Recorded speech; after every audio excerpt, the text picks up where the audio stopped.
Yeah. Damn. They killed. Yeah, no, it was They killed- tier 1. Damn. Yeah, they fucked Didn't they up also that bad. kill the guy who survived the wedding bomb? Like the guy whose wedding got bombed? Is that true? Or is that just some shit I saw? Well, why this thing is complicated is because the 8-year-old girl they killed in 2011. They killed her brother, right? Yeah, They killed her And brother in the wedding Dorman, bomb. Yeah. So, it's wow, look what Trump did. And I it's know. Obama just. He just didn't- yeah. The same family. Yes. Her brother.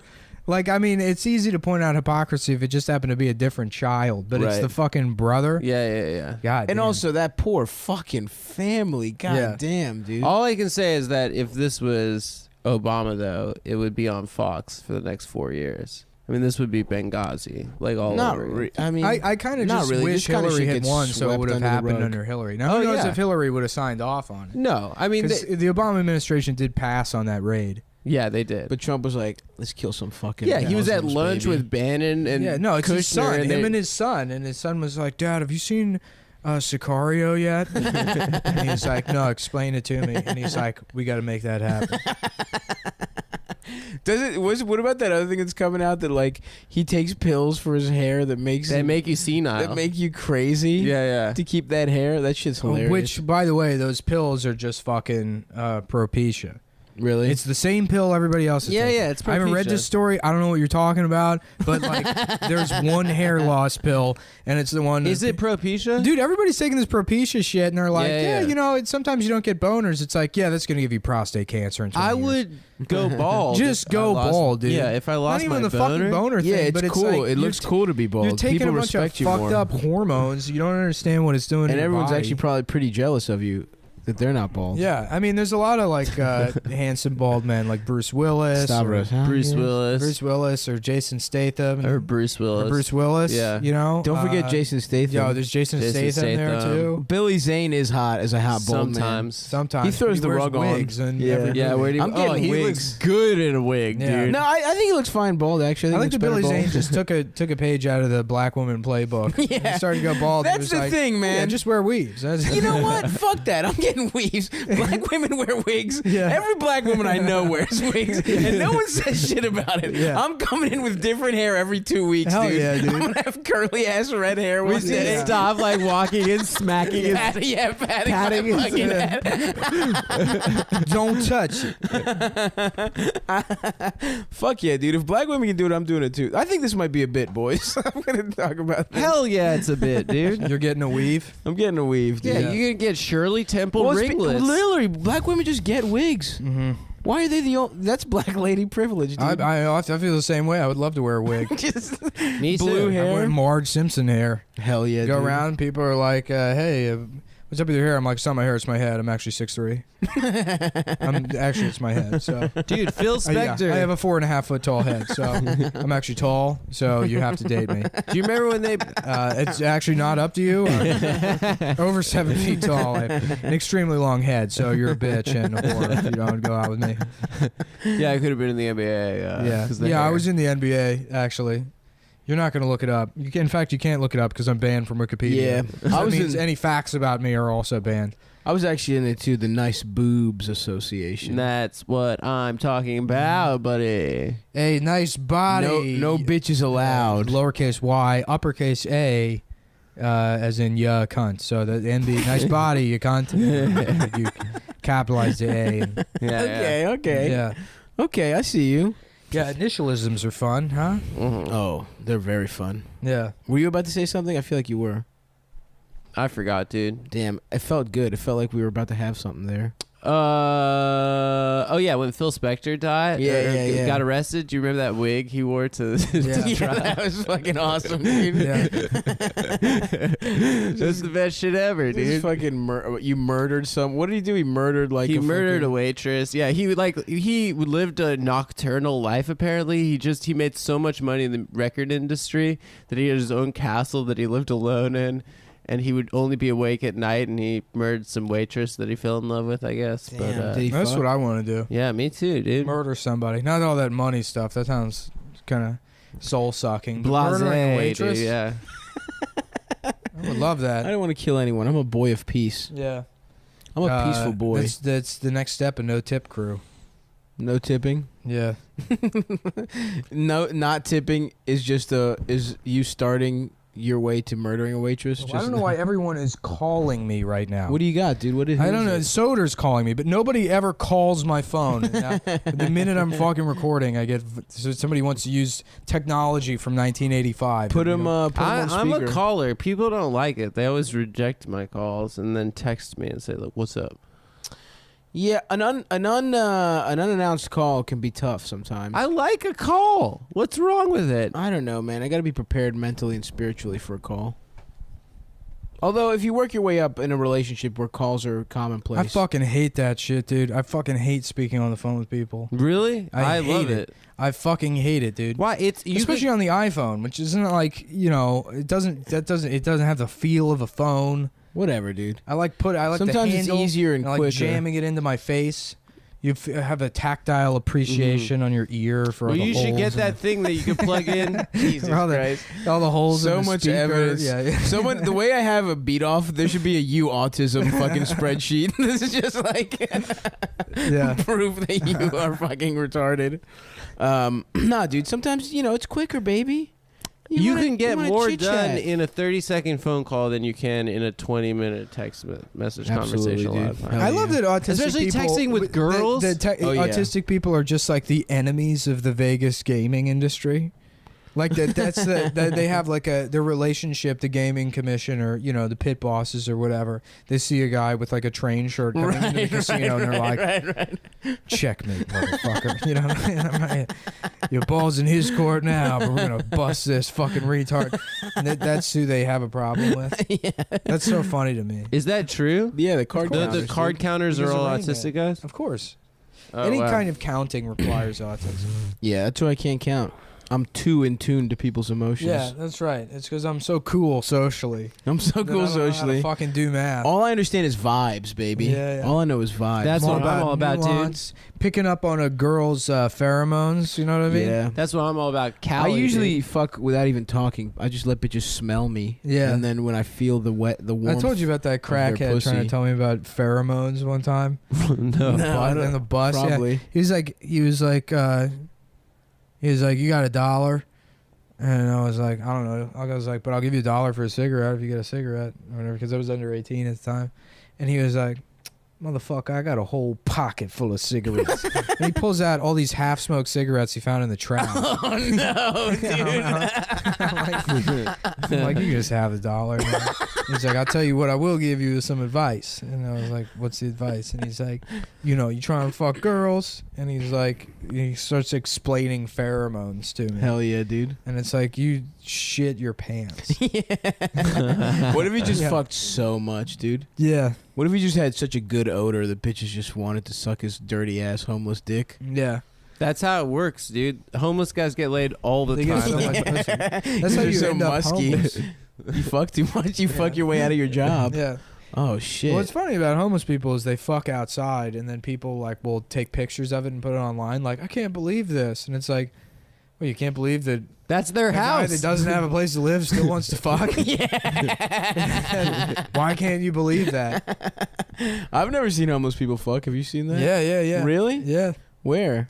In Austin, there was like a fucking intersection on I think like 30th and like the frontage road for 35 or something up there in like the 30s or something, by the Fiesta near I guess that's north of Cherrywood, whatever. Okay.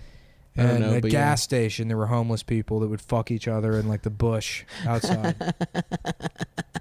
Was it straight homeless people or gay homeless people? I think they were gay. I was driving, and I remember somebody pointing. It was either Jake or Cubis. It was like, there were homeless people just fucking right there. But a lot of time it's not homeless people, it's just gay guys, right? Oh, that's Yeah. also very true. Cruising, dude. You see that movie, Al Pacino? Yeah. I never saw it. Gay people are mostly 100% normal, just like the rest of it. They just have sex in except parks. they fuck outside Yeah. in the middle of the night like vampires. Good for them, man. Well, come on. That's I'd like... fuck outside if girls were down. That's the thing. Let's not If you're in the put it closet- on I fucked gay outside. people. I fucked outside I plenty. fucked outside before. That's the too, thing. yeah. You're just taking girls out of the equation. Yeah, And we've all fucked outside. I fucked You ate a outside. pussy in a field. I ate pussy in a field in Nick, Vermont. Nick fucked in Rock Creek Park. Yeah.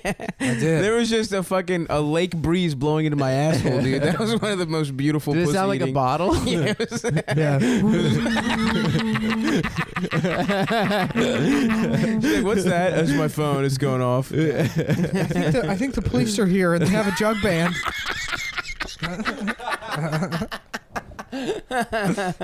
I think it says jug band police. Yeah, dude. Good for gay men for fucking and sucking outdoors.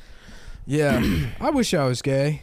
We all do, You know, man. for the benefits, if you know what I Is mean. it Yeah. true? Like, I don't know what I'm Man. talking about. My the concept- cock, the sucking cock. Yeah, don't get me wrong. Like, you know, I ain't gay, but sometimes I wish I was. You know, just for the benefits. So you know what I'm talking about. The taste of Look, cock. I'm not gay, but I sometimes I think it'd be all right to be gay. Not for anything weird, but just so I could suck off another Yeah, man's penis. just to feel the pressure of a man's penis in my asshole. You know, the benefits. Ooh, Just it's so I like could when you got a feel- sinus infection, but in your ass. just so I could feel his strong hands on my hips as he is pulling me into him. Yeah, I was like, I can never figure out the mechanics of it. I always thought it'd be funny to do a sketch. It's like the future when, like, in the South, being gay is now completely accepted, but they're Mhm. still all Christian or whatever. Mm-hmm. So there's like a Southern gay guy, and he's finding out that, like, someone's saying that, you know, AIDS actually came from like a monkey, and he's like, what? No, man, I didn't come from no damn monkey. God is punishing me for being gay. I've made my peace with that. I don't come from no goddamn monkey virus. It's a curse from God, and I will drink it at every opportunity that I get. Fuck, that's a good one, dude. We should do that with the gimbal. There's Yeah. this whole concept of gay people having way more sex than straight people, but only and don't have that much. That's because they're sex. trying to fuck you. Yeah, Maybe. they're just Yeah. Maybe because they're trying to recruit. you're a fly in their fucking web. No, dude. I You got th- gay you think friends you with think the- you're just napping real quick, but Yeah. I guess they're fucking slowly encircling you till they. Because my concept of gay, maybe it's my stereotype that I always had, was like they have sex like with like 5,000 people or something. I think You know, if like, you're just trying to fuck, you can it's- have sex, you so can fuck easy. whenever. But if you want like an actual connection and shit, maybe it becomes harder. That's what I Yeah, feel like for yeah, my friends. yeah. Although also our friends are all pieces of shit. Like my friends are like comics, you know. So probably the comic The comic guy? broken guy thing overrides a gay person. I feel like, you know. Oh yeah, being like hating yourself and Yeah, shit. exactly. Yeah. But I don't know. Yeah, we forget that the ultimate identity is comedian. Yeah, We it's need- true. We need to. It's form a hate bond crime. It's a hate together. crime to fucking heckle. Yeah, and exclude anyone that's not a comedian, both politically and, you know, racially. Yeah. Racism is okay if you're doing it at someone who's not a comic, Mhm. or as I like to call them, civilians. Is there Yeah. anything shittier than that? Comics calling people civilians. Civilians. Yeah, yeah. That sucks so fucking It's hard. so lame. Like, It's we're so not. lame. Oh, look at this pre-med over here. In this analogy, I'm a guy that went to medical school for 12 years and knows how to save lives. Instead of just a fucking civilians- drunk No, on a dare, civilians is went like up that. at an open mic and continued to do it for 15 years. Just because I had no other Because I prospect. worked at Funko Land. Referring to us to Nothing else I reg, could fucking do with my life. referring I love to that when people were like, you know, like, wow, that's so cool that you just worked at it and, you know, kept going until things worked out. It's like, yeah, I did none of those things. Yeah, I just had no other prospects. Yeah, I never had There's- anything else yeah. going on. Every other job I had, I've been fired from. Yep. I couldn't stand it. I don't like people telling me what to do. Not because I shouldn't. People should tell me what to do. Yeah, right. I should listen to other Yeah. people who have more experience. Yeah, it's but not- I'm a it's- fucking asshole Right, who it's not doesn't even like orders. Yeah, it's not even like a free your mind, you're all slaves No. sort of thing. It's like, I want to fucking play video games all Yes, day. exactly. I want a job where I fucking just go up for 5 minutes at night and be like, yeah, fucking, you about this Donald Trump guy? Whew, that's a doozy. All right, later. Yeah. And then that's it. That's your job. And it exists. Yeah, dude. I'm going to get into Twitch. I'm going to start. Twitch stream. We Twitch should streaming. Twitch stream ourselves playing FIFA. You have to do it individually. Oh really? Yeah. Fuck. Um, We can't just have like a webcam or something here. I don't show want us? you guys at my apartment that much. We Okay. already do the podcast. I don't What do you need- mean? I don't want you. We can come here to my all the apartment, time. bitches. You don't No, want just- us to hang out? No, this is hanging out. Nick, you always complain that we don't hang out enough. I'm- We just work together. I'm fine with this. Yeah. We do have No, good I want to hangs. hang out. We hang. We get a pre-hang. We get a little post-hang. We I do hang out I a little love bit. you guys.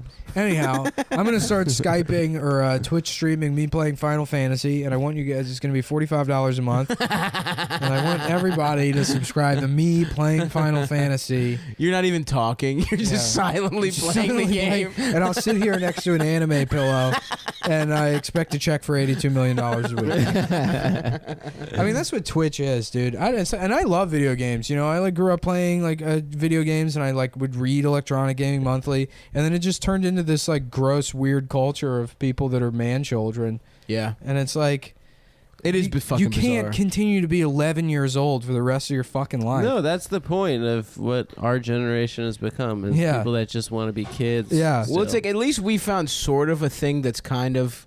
Yeah. We get to be children, but at least we're doing something. No, what we do happens at bars. we wear hoodies. We wear hoodies, dude. Yeah, I know. And Fucking, I wear Exactly. track pants. We I say just- cuss words. You guys are both wearing racist. sweats. We're two Uh, of the three of us are wearing sweats Yeah, right now. that's true. Ed's- At work. Yeah. I'm wearing Nike shorts under this. Yeah, We're that's- all wearing sneakers. I'm wearing sweats because I went to the gym 2.5 weeks ago and I haven't changed. I got pretty close to going to the gym. I did put my gym shorts on. Yeah, dude, I gotta But go maybe to the it's gym. because just the world sucks and no one has any like hope for the future. So No, they deliberately they get buried in no, nostalgia. millennials were No, deliberately no. stunted by both their parents and marketing. I mean, every and like capitalism. in the early '90s, in the late '80s, early '90s, Shut the fuck up, Adam. they started really fucking Capitalism. aggressively pushing that fucking like tell your parents buy me Bone Storm or go to hell. Right. That classic ads, Simpsons that's bit awesome. we Yeah, all yeah. know and love. Yeah. That's great. That's like that created this fucking generation. It's not just marketing. It's also, the school system and, people fucking telling their children that they could be president before they knew the fucking alphabet in Mhm. kindergarten. Mhm. And it does create a sense of entitlement. And I think that does create a lot of like problems with like cultural narcissism. The concept that across the everyone's board. special. Yeah, yeah. But what does that have to do with the whole like And a lot of that- a obsession lot of with that- a lot of 90s that- and nostalgia a and lot all of that that stuff? because you created an inverse system where the best time in someone's life is between the ages of 5 and 15. Yeah, it's true. You know? Right. No, Why the- no. Even earlier than that, middle school sucked. It's elementary school that people are all into. That's what 5 is. That's why I said 5 to Childhood. 15. Yeah. Your child. 15 is middle. Whatever. You just wanted a point to have a point of contention here. So you no, I listened just to what I just said. I disagreed with the range. I agreed with everything you said up until the age range that you So isolated. you'd like to knock it down a year. I think or two? everyone wants to be a baby. You know, Yeah. it seems. No, there's definitely. I agree with that thing in terms of peaking at middle school because it was a fucking simpler ass time. It's like when you're an adult, the only things you should be thinking about is everyone in your life that isn't around anymore and all the relationships you fucked up and how no matter what you get, you don't really care about it. These are the things adults think about. Not to, like, well, what if Hillary was fucking Harry Potter? No. Hate yourself. Regret every decision you've ever made. It's true. Fear death while simultaneously embracing it. Embracing it. Yeah. Ah, fuck. That's what adulthood Yeah. is. It's not this regressive, weird, baby fantasy bullshit. Yeah. But it is it is It's so wishing fucking. you were fucking dead and be terrified of that actually happening. Mm-hmm. But that's exactly it.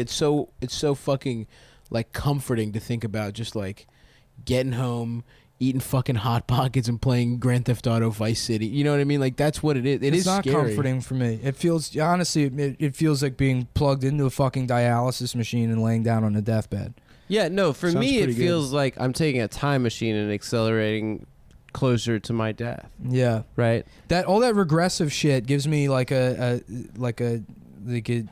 sincerely a fucking weird nausea. Like I can't even. I have trouble watching old Simpsons episodes. Really? Yeah, like we had one night where we went over to Romaine's place and we were watching like season 5 or whatever, and I'm laughing at the jokes, but it's almost like triggering in the sense that it's like life goes on. You can't keep clinging to these things that were around 20 years ago. You need to find Right. some way to It does feel like to passing make time. this moment in my life, substantial or mean something, or like, and outside of doing a shit ton of drugs, I really don't know how to do it. Yeah, I mean that's why I stand. It's not drugs success. Drugs are fake. It's not success. It's not even like feeling creatively fulfilled. Even I think creative first of all, fulfillment- I haven't had a project I've worked on in probably 2 years where I've been happy with. I haven't finished anything in 2 years. Right. Well, this has kept going. This isn't a project. It's not this a is me having a project. conversation once a week. There's no honing. There's Twice. no editorial process. There's nothing. 100%. There's, no, Yeah, there's yeah, nothing you're right, that you're makes right. me feel like I'm just doing saying there's a something by doing- consistency. right. I feel where you on we that thought that this was. Yeah, gonna but go this for would like a happen month. anyways. It's just a fucking conversation. one. Right, Yeah, we yeah, would yeah. hang out This twice is- a week at least. This isn't a product. That's true. yeah, It probably this would have is been better. this is like I make fun of Twitch, but there is zero difference doing between Twitch. podcasting and Twitch. Instead making- of now we get some gaming, good- I'm We're just making complaining jokes. about my. Yeah, but I would make jokes anyways. Yeah, but this is for the people, dude. We're sharing it, dude. We're sharing our. But I know personally, I completely understand what you're saying because I feel the same way. Anyhow, I it puts do me. as well. It puts me. Yeah, doing any of that kind of shit, watching fucking movies I've already seen, or playing video games. Have you or ever finished a retiring? project? I Yeah, never I've finish finished anything. Plenty. I had. I start things, but then I never finish. I wrote every one of those Nicole. I wrote like 350 articles as Nicole. right. That was great. Yeah, but Yeah. larger things I struggle with. Mhm. Anything over 5,000 words I can't finish. I just can't do it. I'll get What is distracted. 5,000 words? 10 pages? Something like that. Yeah. I think it's more than that, but whatever. Yeah, I know what you're saying, dude. And I don't I mean, who fucking knows? The only thing that helps is stand up for me, or being creative in some way. Feeling like Yeah. you're running. Well, I your haven't bit. written a new bit in literally a fucking year. A year and a half. Yeah, shit my all the stand up time, sucks it's bits. dick now. I can't. Well, I haven't been doing stand up Yeah. for like the last year. All maybe. it takes is doing it and getting back in Yeah. the swing. I know. You were getting there, Nick. You were getting- I'm comfortable on stage again. Yeah. Like, That's the first I was step. in a weird. Yeah. No, I know how to get it. I mean, I've been doing this shit fucking almost 12 years now. I know how to like yeah. get back to being comfortable. But in terms of writing new bits, I just don't feel like it's there. And it's weird because you always expect, you look ahead and you want there to be some kind of like epiphany or change in the way you grow as a comic, but really that doesn't happen. You have an understanding of how to write jokes in your own voice. You get there. That takes maybe about 5-6 years, and then that's it. That's the fucking comic you are. No, for Yes. me, it's no, different. Yes. And then I think you get better. you only get better when you have a larger audience. No, I think that And what you have the hour to craft. I think that I always thought it was some sort of like gradual thing where it's like a sort of like you could plot it out on a graph where it's like a just diagonal line, but it's more like steps. It's like you have like a creative 2 or 3 weeks, and then you plateau for like 6 months, and then you have another creative 2 or 3 weeks. Yeah, and I don't agree with the 5 or 6 years. I think you just always do get better if you just keep fucking. at it. I'd say I've actively gotten worse in the last year. But that's- I felt stagnant for like 2 A years. lot of comics also get worse too. Yeah. especially after they get famous. But it's also hard and fucking. I mean, it's different because you were working on a ton of other shit, and New York is hard when you don't get the spots. Yeah. Yeah. Well, I also don't think about things in a funny way anymore. I don't think.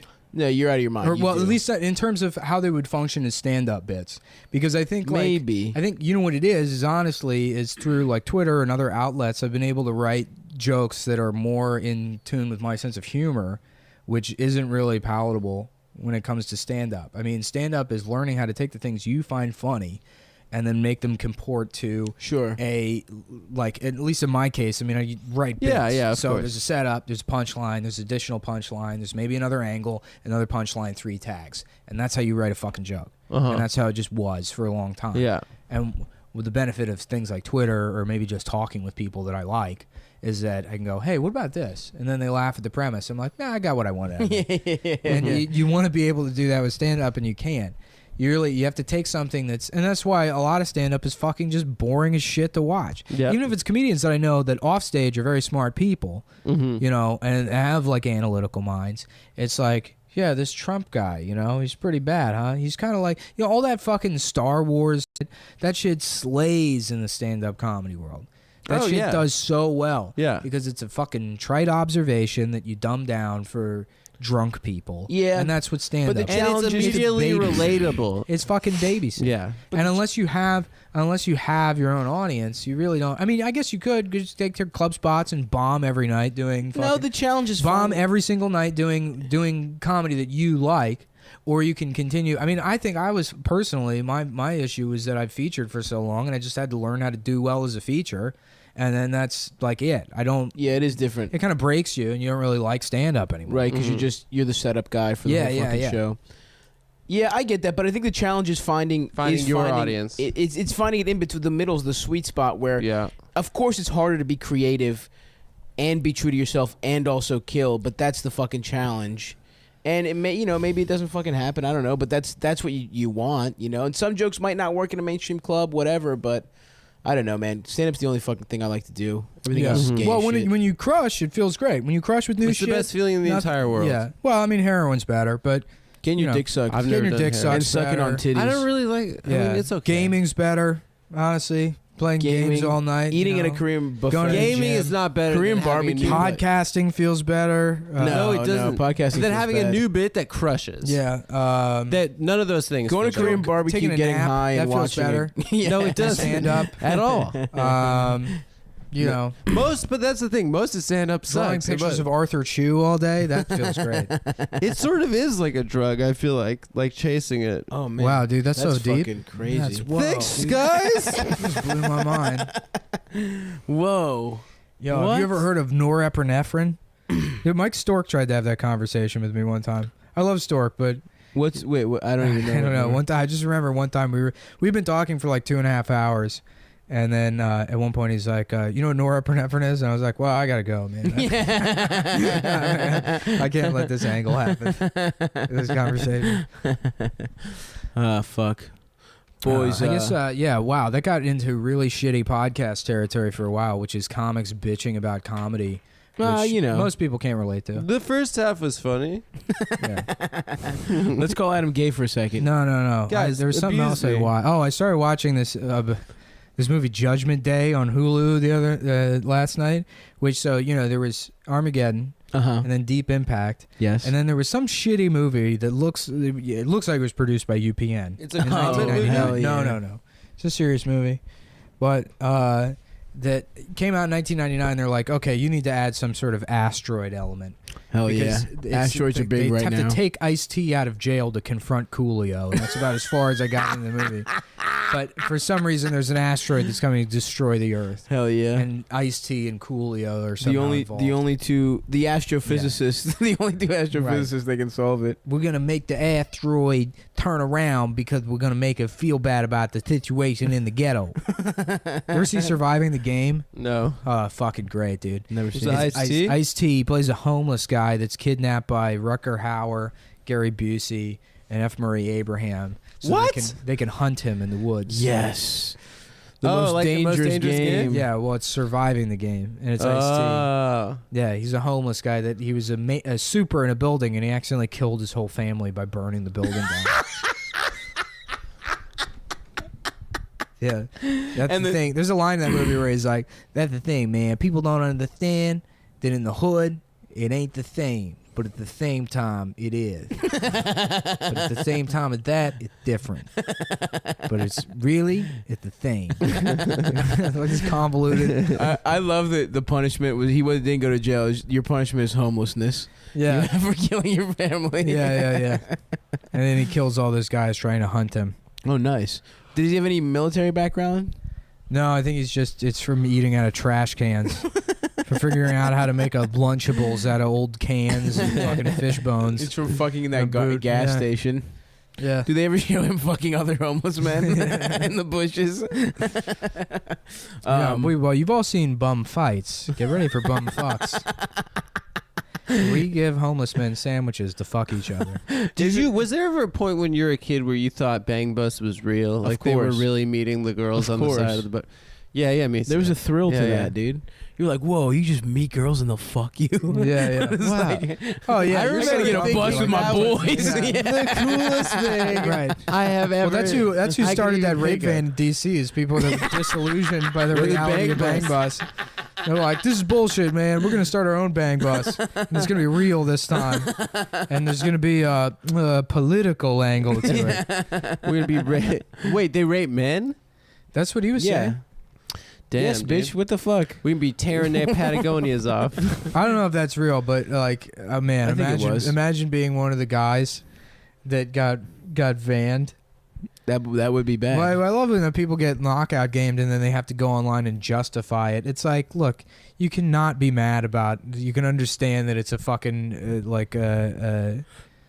a rare occurrence. It's not indicative of a systemic problem of black teens going around punching people.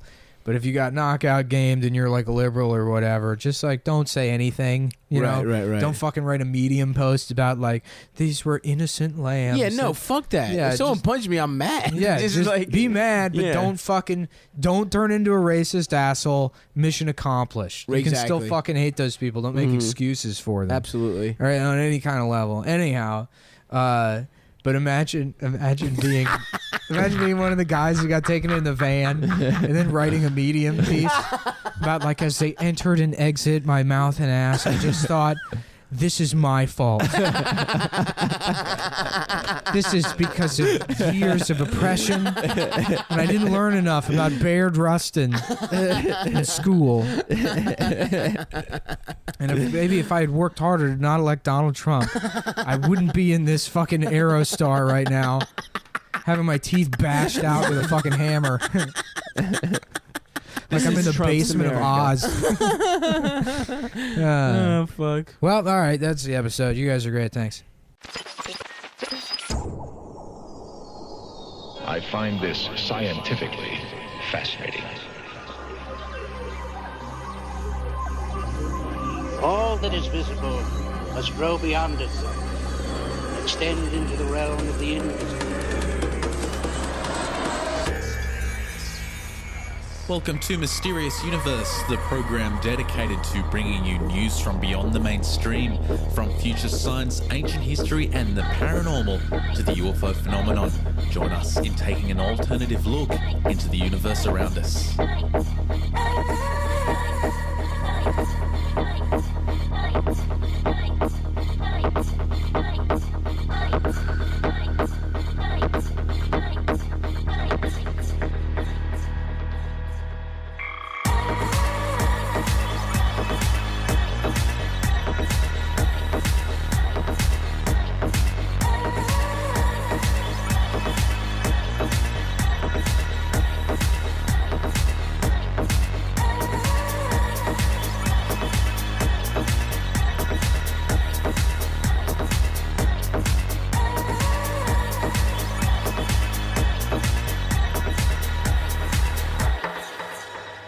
Hello and welcome to episode 65 of Mysterious Universe.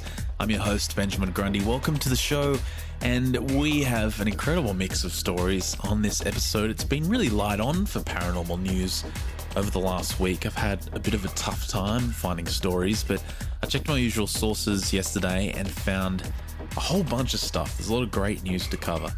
And towards the end of the show, we'll be looking at another interesting Inner Earth account.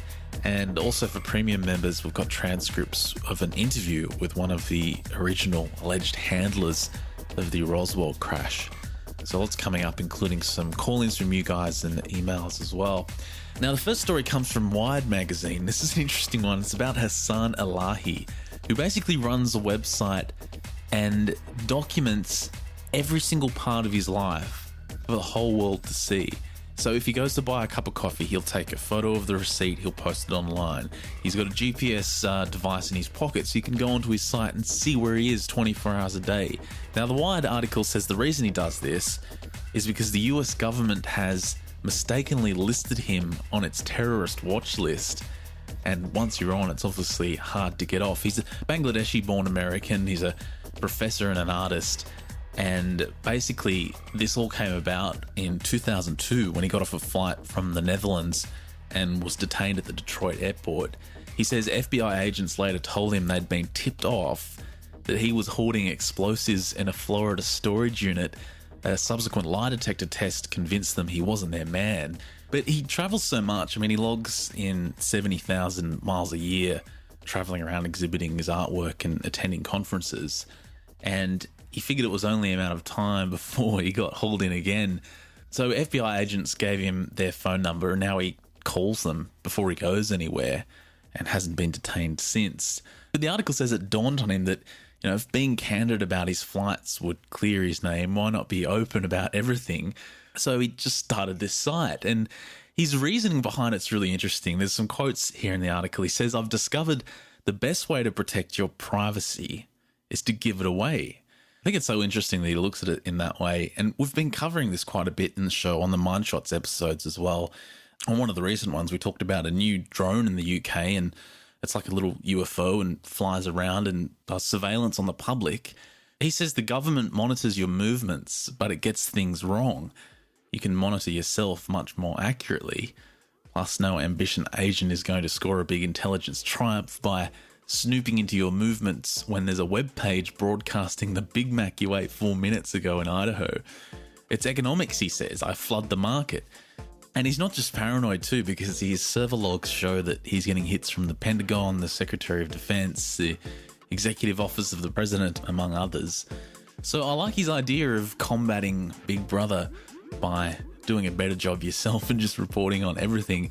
Sounds like a good method, unless, of course, you've got something to hide. You'll find links to that in the show notes at mysteriousuniverse.org. It's from wired.com.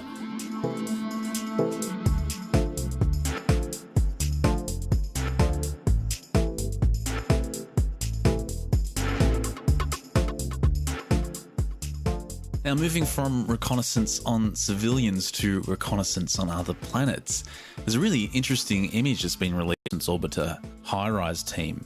The pictures of a fairly bland-looking lava plain to the northeast of Arsia Mons on Mars. And the article says it's bland, that is, except for a black spot in the center. And this black spot is a giant underground cave. It's a really strange image. You can't see anything inside it. It just looks like a perfectly round black circle on the surface of Mars. And it's interesting because no matter what they do to the image, they can't get any resolution out of this hole.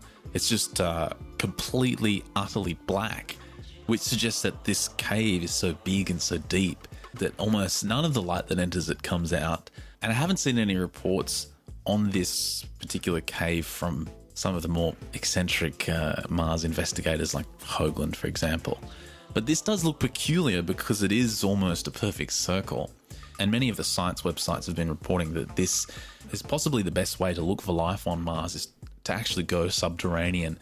So do check this one out in the show notes again. It's a really strange image. Who knows what could be lurking down there? I hope it's dragons.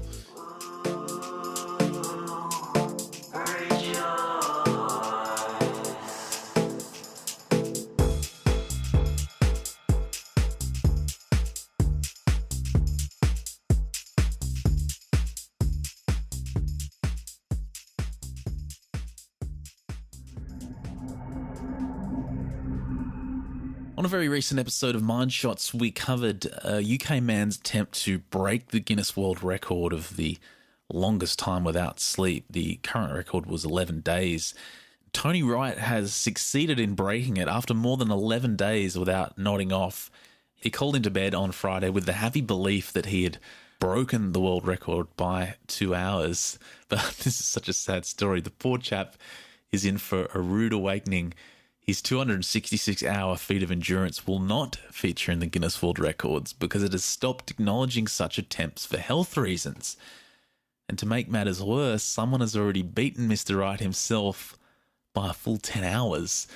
So the poor guy has put so much effort into this attempt. He was on like a really strict diet of raw food, and he was trying to prove that long periods without sleep wouldn't really adversely affect the mind, because with the previous record holder, it was found out later he actually succeeded by taking drugs and stimulants to stay awake. But no one knew that at the time, and he was acting all crazy. So it was long thought that a lack of sleep, severe lack of sleep, could be extremely dangerous to the mental condition. So he basically set out to prove this wrong, and I think he succeeded.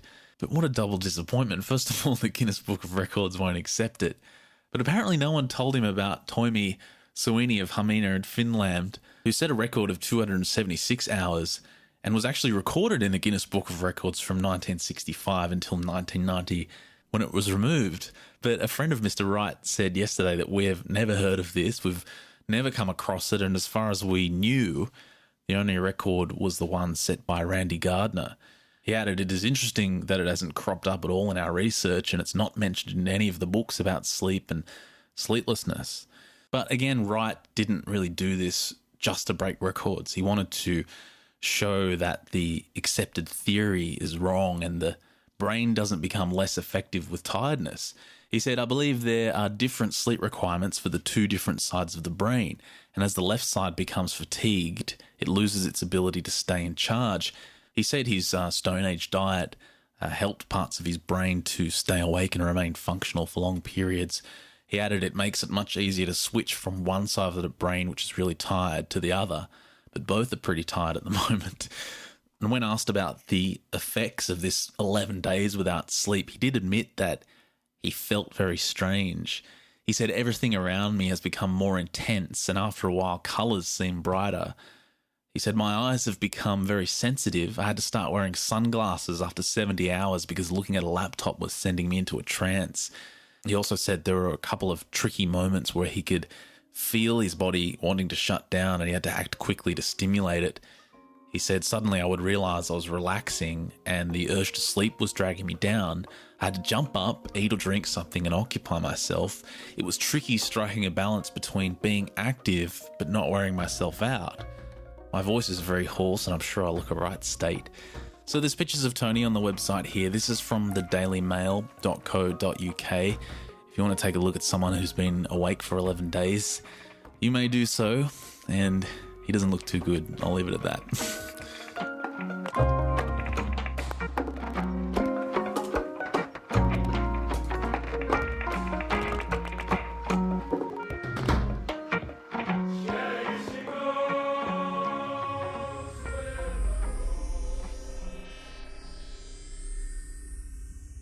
Here's something that a lot of people sent in, and if there's one thing you go to the show notes for to have a look at, go for this.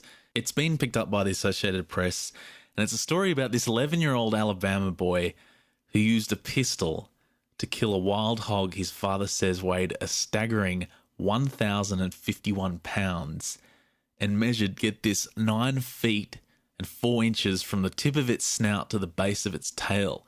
They're calling this thing Hogzilla. It's ridiculous. There's a photo here of this kid with his pistol standing over this thing. It looks like it's photoshopped. I can't believe this is real, but it's Associated Press. It's absolutely huge. I don't know if the proportion's out. Maybe this kid's really small, but it looks bigger than a bear. The article's saying that if the claims of the size are accurate, this boar would be bigger than the infamous Hogzilla, which was killed in South Georgia in 2004. It was originally thought to weigh 1,000 pounds and measure 12 feet in length, but National Geographic experts who unearthed its remains believe the animal weighed actually only 800 pounds and was 8 feet long. But regardless of this comparison, Jamison is reveling in the attention over his pig, which has its own website now. You can go to monsterpig.com, and it's all over the internet. So many people sent this in, actually, if you haven't seen it. This story actually got on Dig as well as on the front page. And I love reading some of the comments. They're really funny. One commenter wrote, you live in Alabama. Your 11-year-old son comes in and says he saw a monster-sized boar. Do you A, ignore him, B, go check, or C, give him a .50 caliber handgun and have him go shoot it?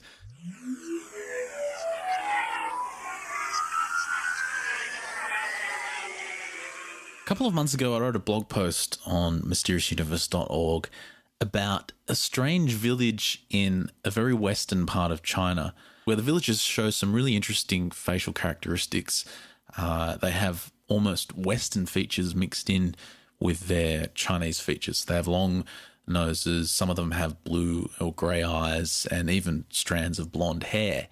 Now, this story was really interesting because there was this legend in history that a full legion of Roman soldiers were taken by the Huns and used against the Chinese armies.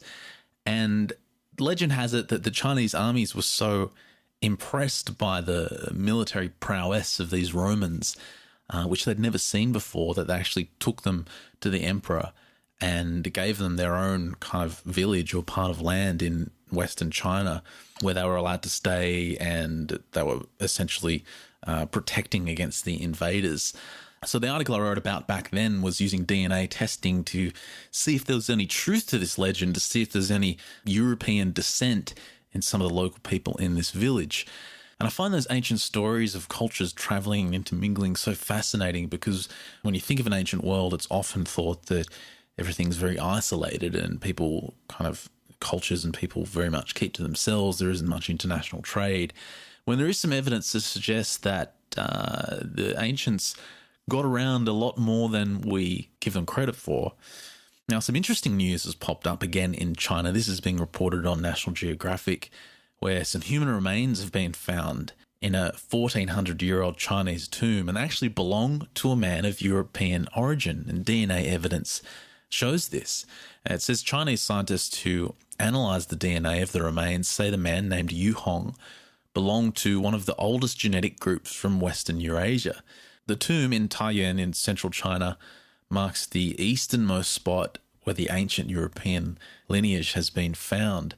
And the tomb where he was found has been excavated since 1999, and it also contains the remains of a woman of East Asian descent.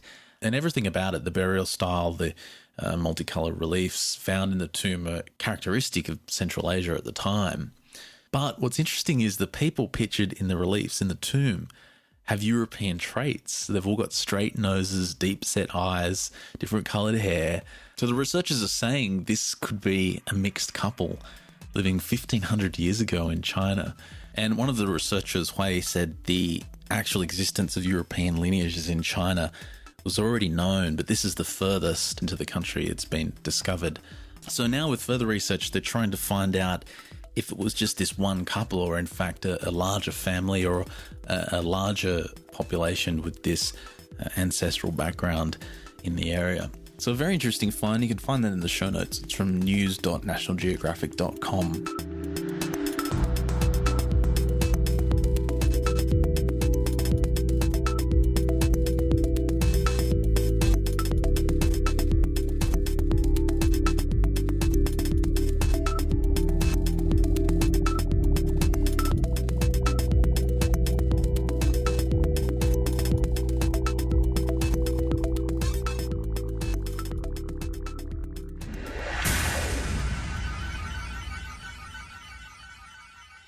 Hello, my name's Dennis, and this is for Mysterious Universe.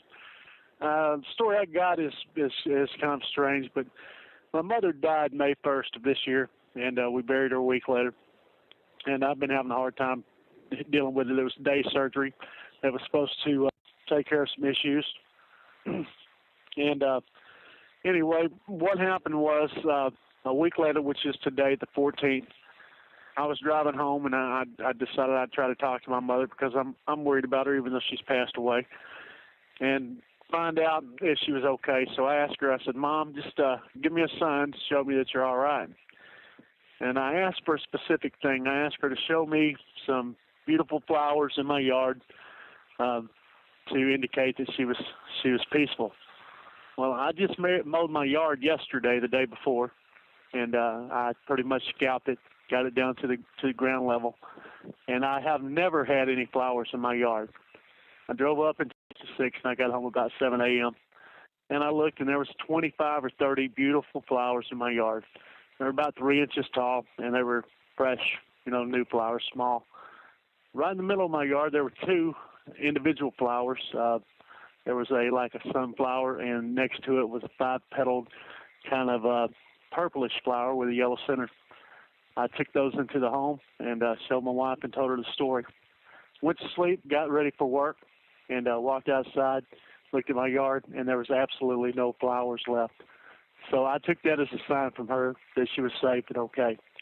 So that's my story. I hope it's a good one. Thank you. Thank you for calling in, Dennis. It was a touching story. My condolences for your loss. It is comforting to have an understanding, though, that there is in fact life after this physical body dies, and take all the things we cover on Mysterious Universe, from ghosts to reincarnation to experiences in other dimensions. It all points to an existence beyond this physical one. And speaking of reincarnation, the feedback from last week's episode, the interview with Richard Salvo, was quite good. It was kind of mixed as well, as it always is with interviews. Some people didn't like the show.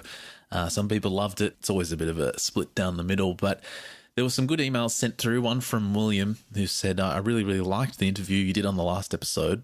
I've been a premium member since you first started offering it, and I can say that it's the best $5 spent every month. Thanks, Will. That all being said, in that most recent interview, you were talking about souls being reborn together. And I just have to say that I really think this is true. I've lived all over the United States, and in every place I've always found at least one or two people who I felt like I'd always known.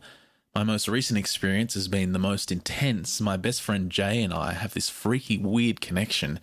We've been friends for about 3 years now, and pretty much since day one, we've been able to damn near read each other's minds. He can't sneak up on me and vice versa. We have this weird language, as kind of like a twins language. It's total gibberish, but we almost always know exactly what the other means. I just really identified with that episode. I'd like to eventually find out who I was or where I might have been in a past life. I do, however, think that Jay and I have been around the bend more than once. I also have other friends who feel similar in that this doesn't feel like the first time I've known them, but nothing like with Jay. It's just uncanny. Thanks for writing in, William. And as I said in the interview, I certainly get that feeling about people I've met in my life. Now, in the premium members section of the show, this is where we discuss this. The group souls question came up for Richard. And the question was also asked about the population of Earth. And since it's constantly growing, it was asked, well, how does reincarnation fit in with that? And Richard's answer was that if new souls are coming in, they're not necessarily from this planet, even from this solar system or from this galaxy.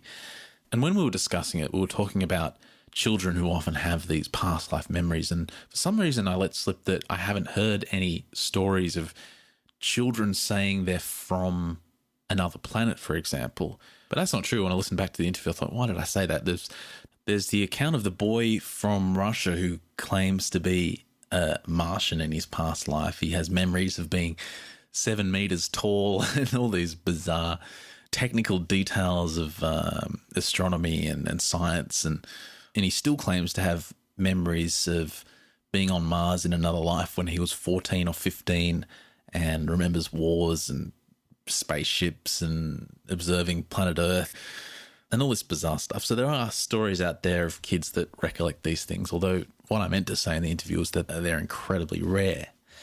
And just after that interview, I got a voicemail from a listener who picked up on me saying that.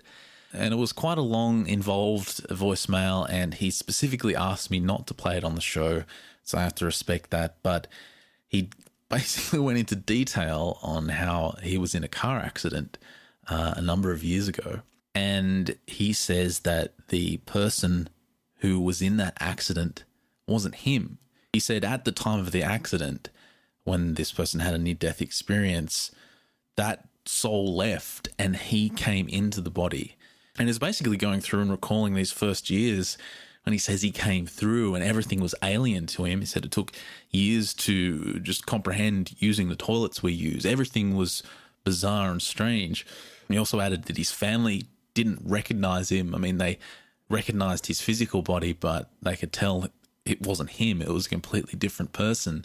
So in this message, he didn't go into any detail about exactly where he was from or even if those memories are still there, but it was a very interesting call to receive. And I know you're listening out there, so I'd love to interview you or speak to you about it in more detail. So I'll try and get in touch soon and hope that you can share it with the rest of our listeners.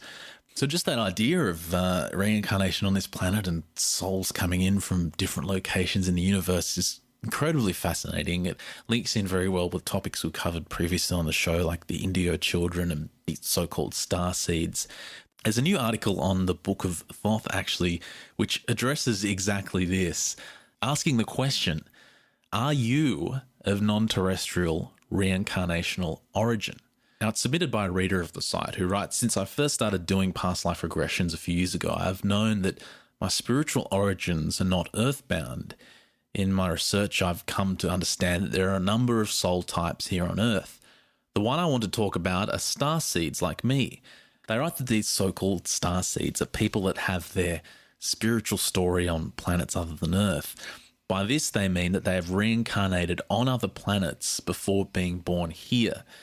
They write that there are more star seeds here now than at any point in our history. And this is for two reasons. Number one, it's a very important point in the planet's development. A number of the more positive space civilizations wished to assist in this progression, by having some of their people incarnate here to help elevate the energies here and assist with the transition. And number 2, what occurs here now is nothing short of amazing, miraculous, and fascinating. Many would simply wish to be here to see and experience firsthand this evolution of the spirit that is the shift in human consciousness. Now, I've got a questionnaire here, and if you're ready to switch off the podcast because you think this is ridiculous, just stay with me. Treat it like something fun. You know how those magazines, those cheesy magazines have those questionnaires and 10 questions to find out what celebrity you're like. You know the ones I'm talking about. They're usually in women's magazines. And guys, you read them too, you know it. So treat it like a bit of fun, but if you answer yes to all of these, then maybe you should look into the topic in a little bit more detail. So the article writes, so are you a starseed? How will you know? Number 1, were you born after 1968? There were some starseeds before, but that's when the big push started. Number 2, from out there. Okay, this is the most obvious and easiest one. You probably just always had a sense that you were from the stars, that your home is way out there and not here. I know it's obvious, but why should these things always be obscure? Number 3, are you an outsider? You will have a feeling of unbelonging for much of your life. You will have noticed that siblings and children in other families have a belonging with their family that you don't have. Somehow fitting in is something that never happens to you unless you find another starseed. Then you will suddenly feel that you are understood and it feels wonderful. Number 4, are you metaphysically oriented or anti-religious? You can't just buy into earth religions. You may have tried very hard, even repeatedly, to fit in with one or more of these belief systems, but always they leave you feeling dissatisfied. You may consequently reject belief out of hand, or you may choose to find some alternative beliefs that suit you better. Number 5, are you not date and time conscious? You're probably terrible with remembering things like birthdays. You struggle to keep to a schedule and are often way early or very late for appointments. This date and clock thing just doesn't want to work out for you. It sounds like this show. I can tick yes for that one. Number 6, are you a technophile? You love gadgets and equipment and have a natural aptitude with figuring out how they work. You're quite likely to love them so much that you read the instruction manual just for fun. Well, that's another yes. Number 7, are you harmonious? You will experience Earth as being quite a violent, aggressive, angry place. You may or may not be able to find aggression within yourself, but either way, you would choose for the world around you to become more harmonious and peaceful. You do not desire to control others, and you reject others' control of you. If there were a war, you would probably not fight, but choose to be a pacifist instead. Number 8, gender equality and ambiguity. You probably don't get the whole gender role thing. You regard your partner as an equal and expect the same thing back. The whole battle of the sexes thing is just absurd to you. Number 9, animals and nature. You have a great love and respect of nature in all its manifestations. Has anyone got yes for everything so far? Number 10, you're not money or system oriented. The system of money equals power and corporate structures, and this kind of thing is not your way. That is not to say that you cannot make your way in it or even become very successful in this system, but you will always be uncomfortable in it if you do. You don't respect authority. Someone must show themselves worthy of your respect.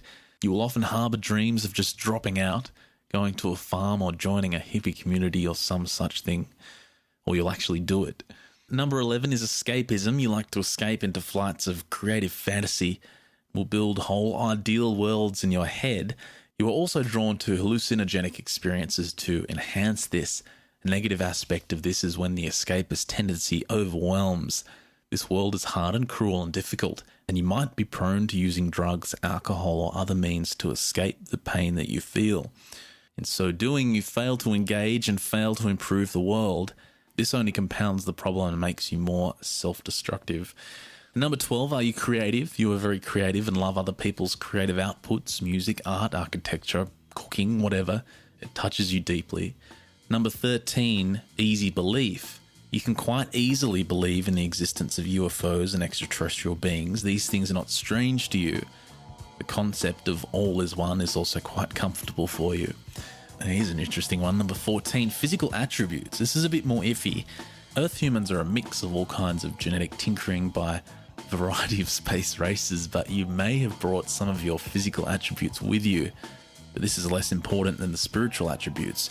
Your genetics will determine a band of possibility, and your spirit body may pull your physical body in a direction that is quite different from what your genotype might have expressed with another host. So, do you look markedly different from the rest of your family? If you are of Palladian origin, you may have some of the following unexpected characteristics: almond-shaped eyes, which might also be larger than expected, blonde hair, pale skin, blue-grey eyes, a Roman nose, tall and with a slender build. 15. Photosensitivity. Your eyes are probably light sensitive. The Earth is a particularly harsh light environment. You would probably want low light. 16. Cold climate adapted. You most likely don't like to be too warm and struggle to lose heat in warm climates. Others will be playing out in the sun and you will be sweltering in the shade. The advantage is you are comfortable when it's cool and others are huddled over a heater. So how many of the 16 points did you get out of that? I got plenty of them, but it doesn't make me think I'm a starseed anymore. Anyway, I hope you're still with me after that one. If you want to find out more about the alleged so-called indigo children or starseeds, I'll put some links up in the show notes so you can check it out. And also, if you do have any stories to share or lingering past life memories, please call in or email in through the website. Just follow the call-in and feedback links on mysteriousuniverse.org.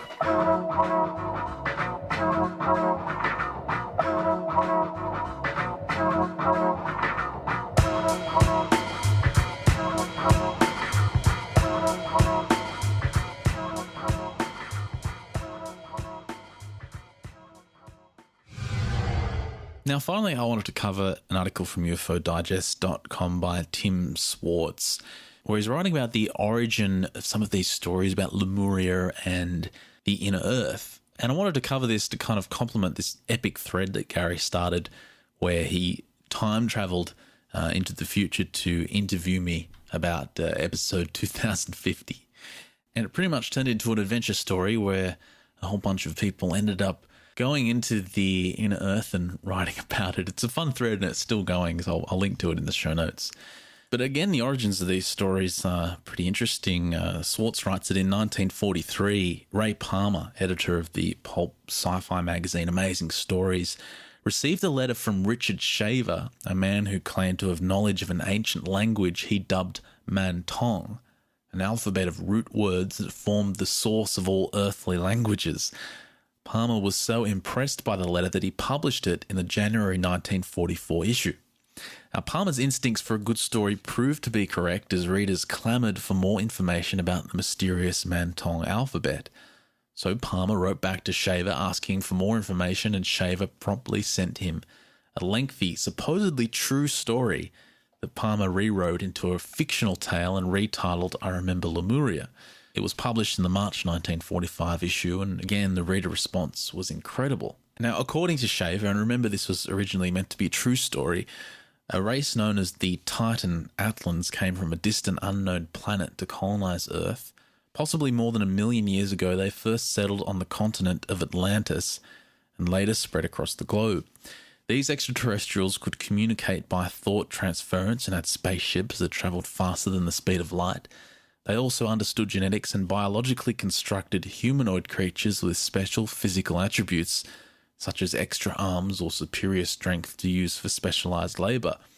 They also had incredible ray machines called mech that used electromagnetic energies not yet realized by modern science.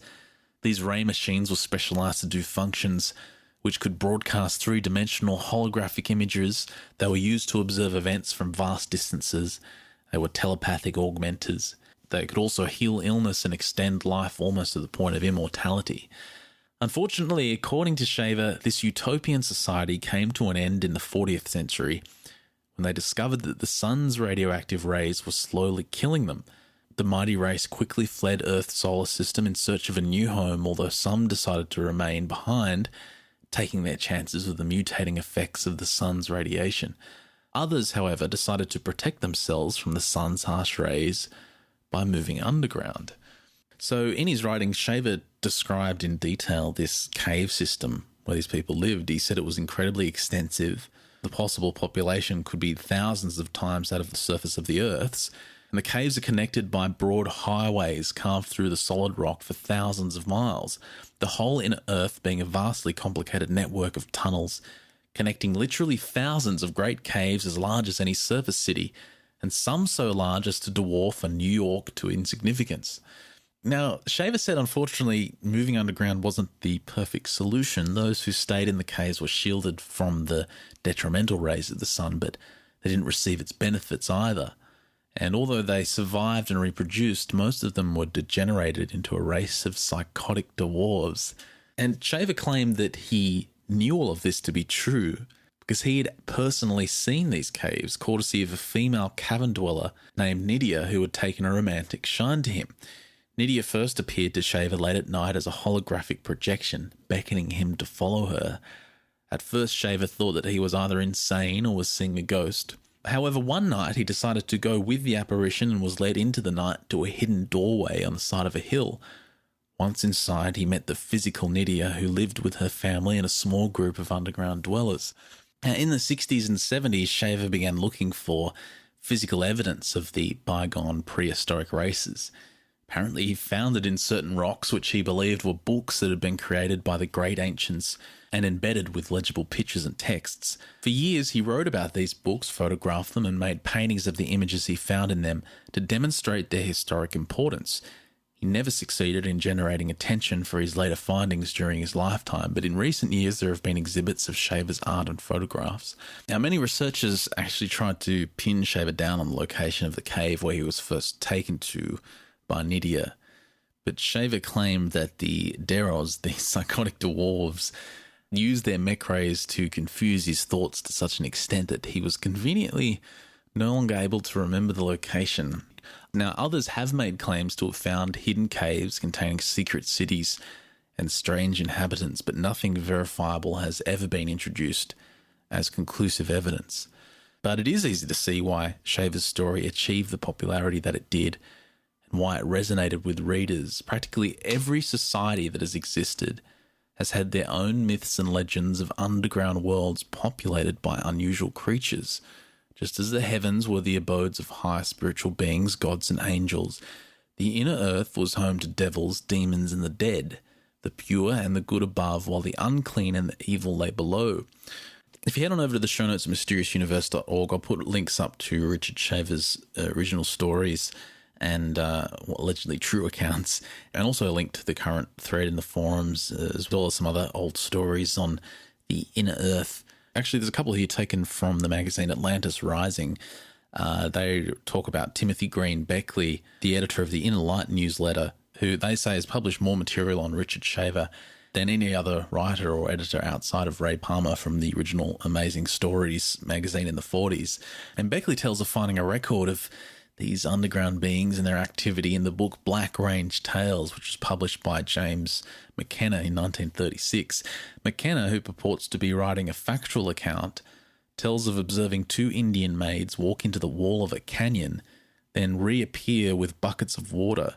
After the girls had left, McKenna and a friend, cousin Jack, investigated and found the entrance to a carefully hidden cave, which sheltered an underground spring.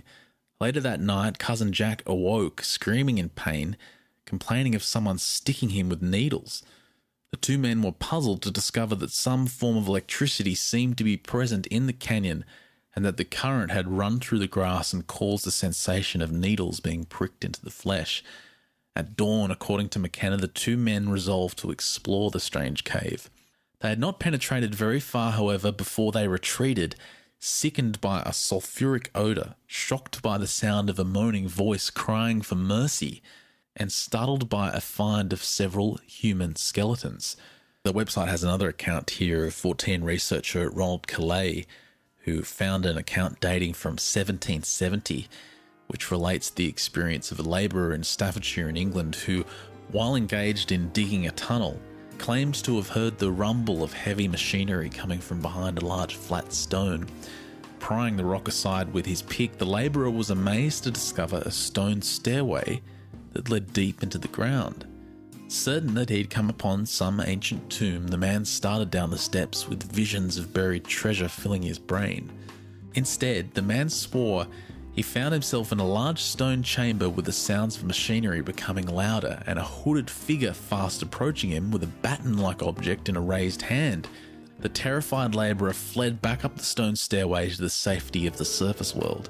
And by way of comparison, Calais couples this account with the comments of David Fellon and Henry Throne, who survived a 1963 Pennsylvania mine cave-in, and the two miners claimed that they saw a huge door open to reveal beautiful marble steps with men clothed in weird outfits staring at them. The men were certain that they experienced reality rather than hallucinations.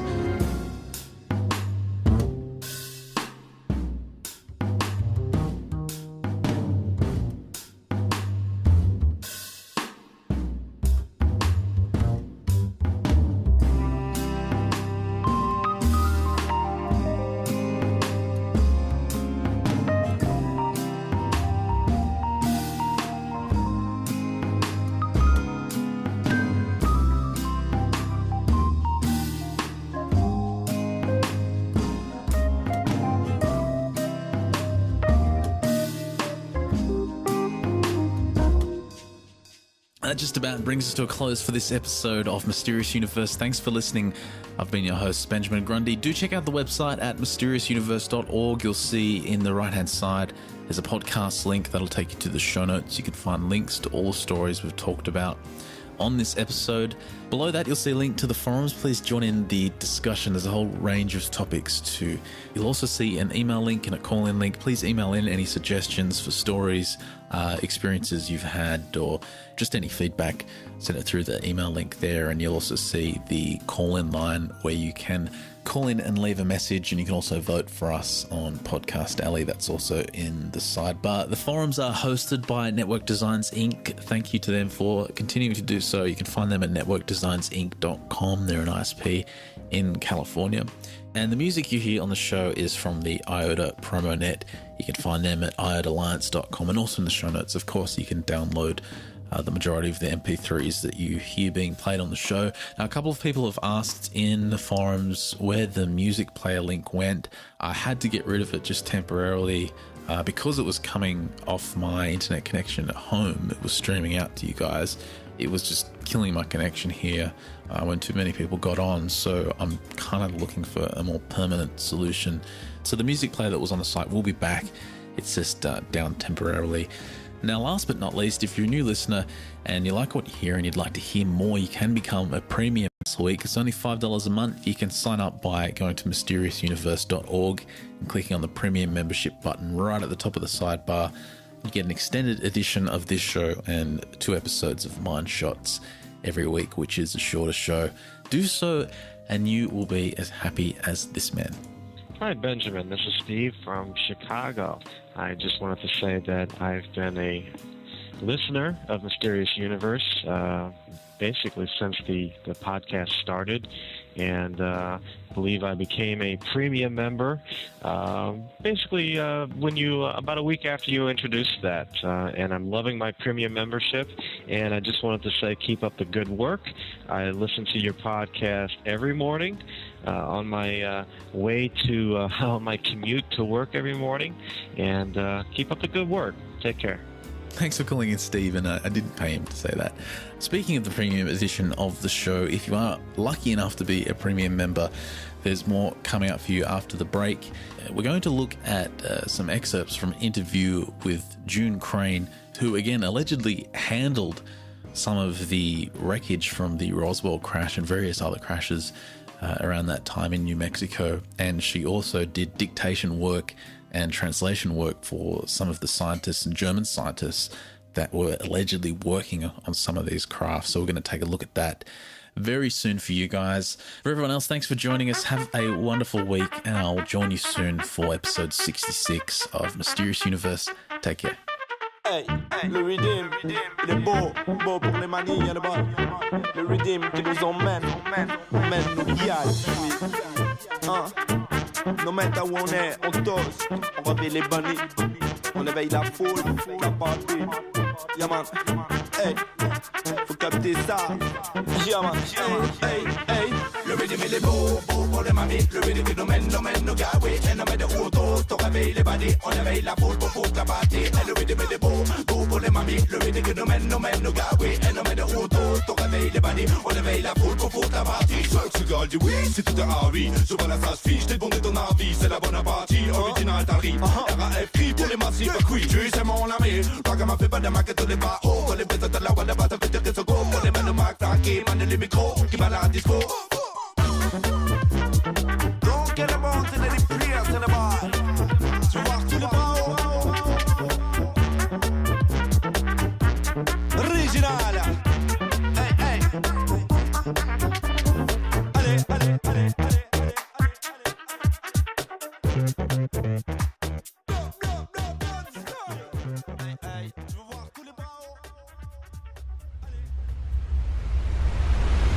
Welcome back, and thanks for sticking around for your extended edition of the show. Now, this interview with June Crane is not brand new. It was conducted in 1997, I think, so 10 years ago. But this is certainly one I missed, and I don't quite often go after the Roswell stories because it's almost a dead topic for me. I mean, it's been discussed to death. There's been countless documentaries on it, interviews, books written. It just feels like there's nothing left to talk about when it comes to Roswell. But I found the story of this lady, June Crane, to be so fascinating, I just had to share it with you. It's written by Joseph Kapp. He's introduced it on UFOdigest.com. And he writes, I'm so tired of these two-handed bandits, these blog gurus who pontificate the truth from their computer thrones, who debunk UFOs with no regard for the human factor. Here is my truth. June Crane was there. June Crane had an above top secret clearance. June Crane typed secret documents and took dictation for the scientists. June Crane kept the secrets for 45 years. What secrets did she keep? June handled pieces from the Roswell crash and was friends with the person who escorted the boxes of dead bodies by transport from New Mexico. June Crane worked at Wright-Patterson Air Force Base for over 10 years, from 1942 to 1953. June's friend, Master Sergeant Clarence, escorted the alien bodies to the base, and these weren't Japanese or German aliens.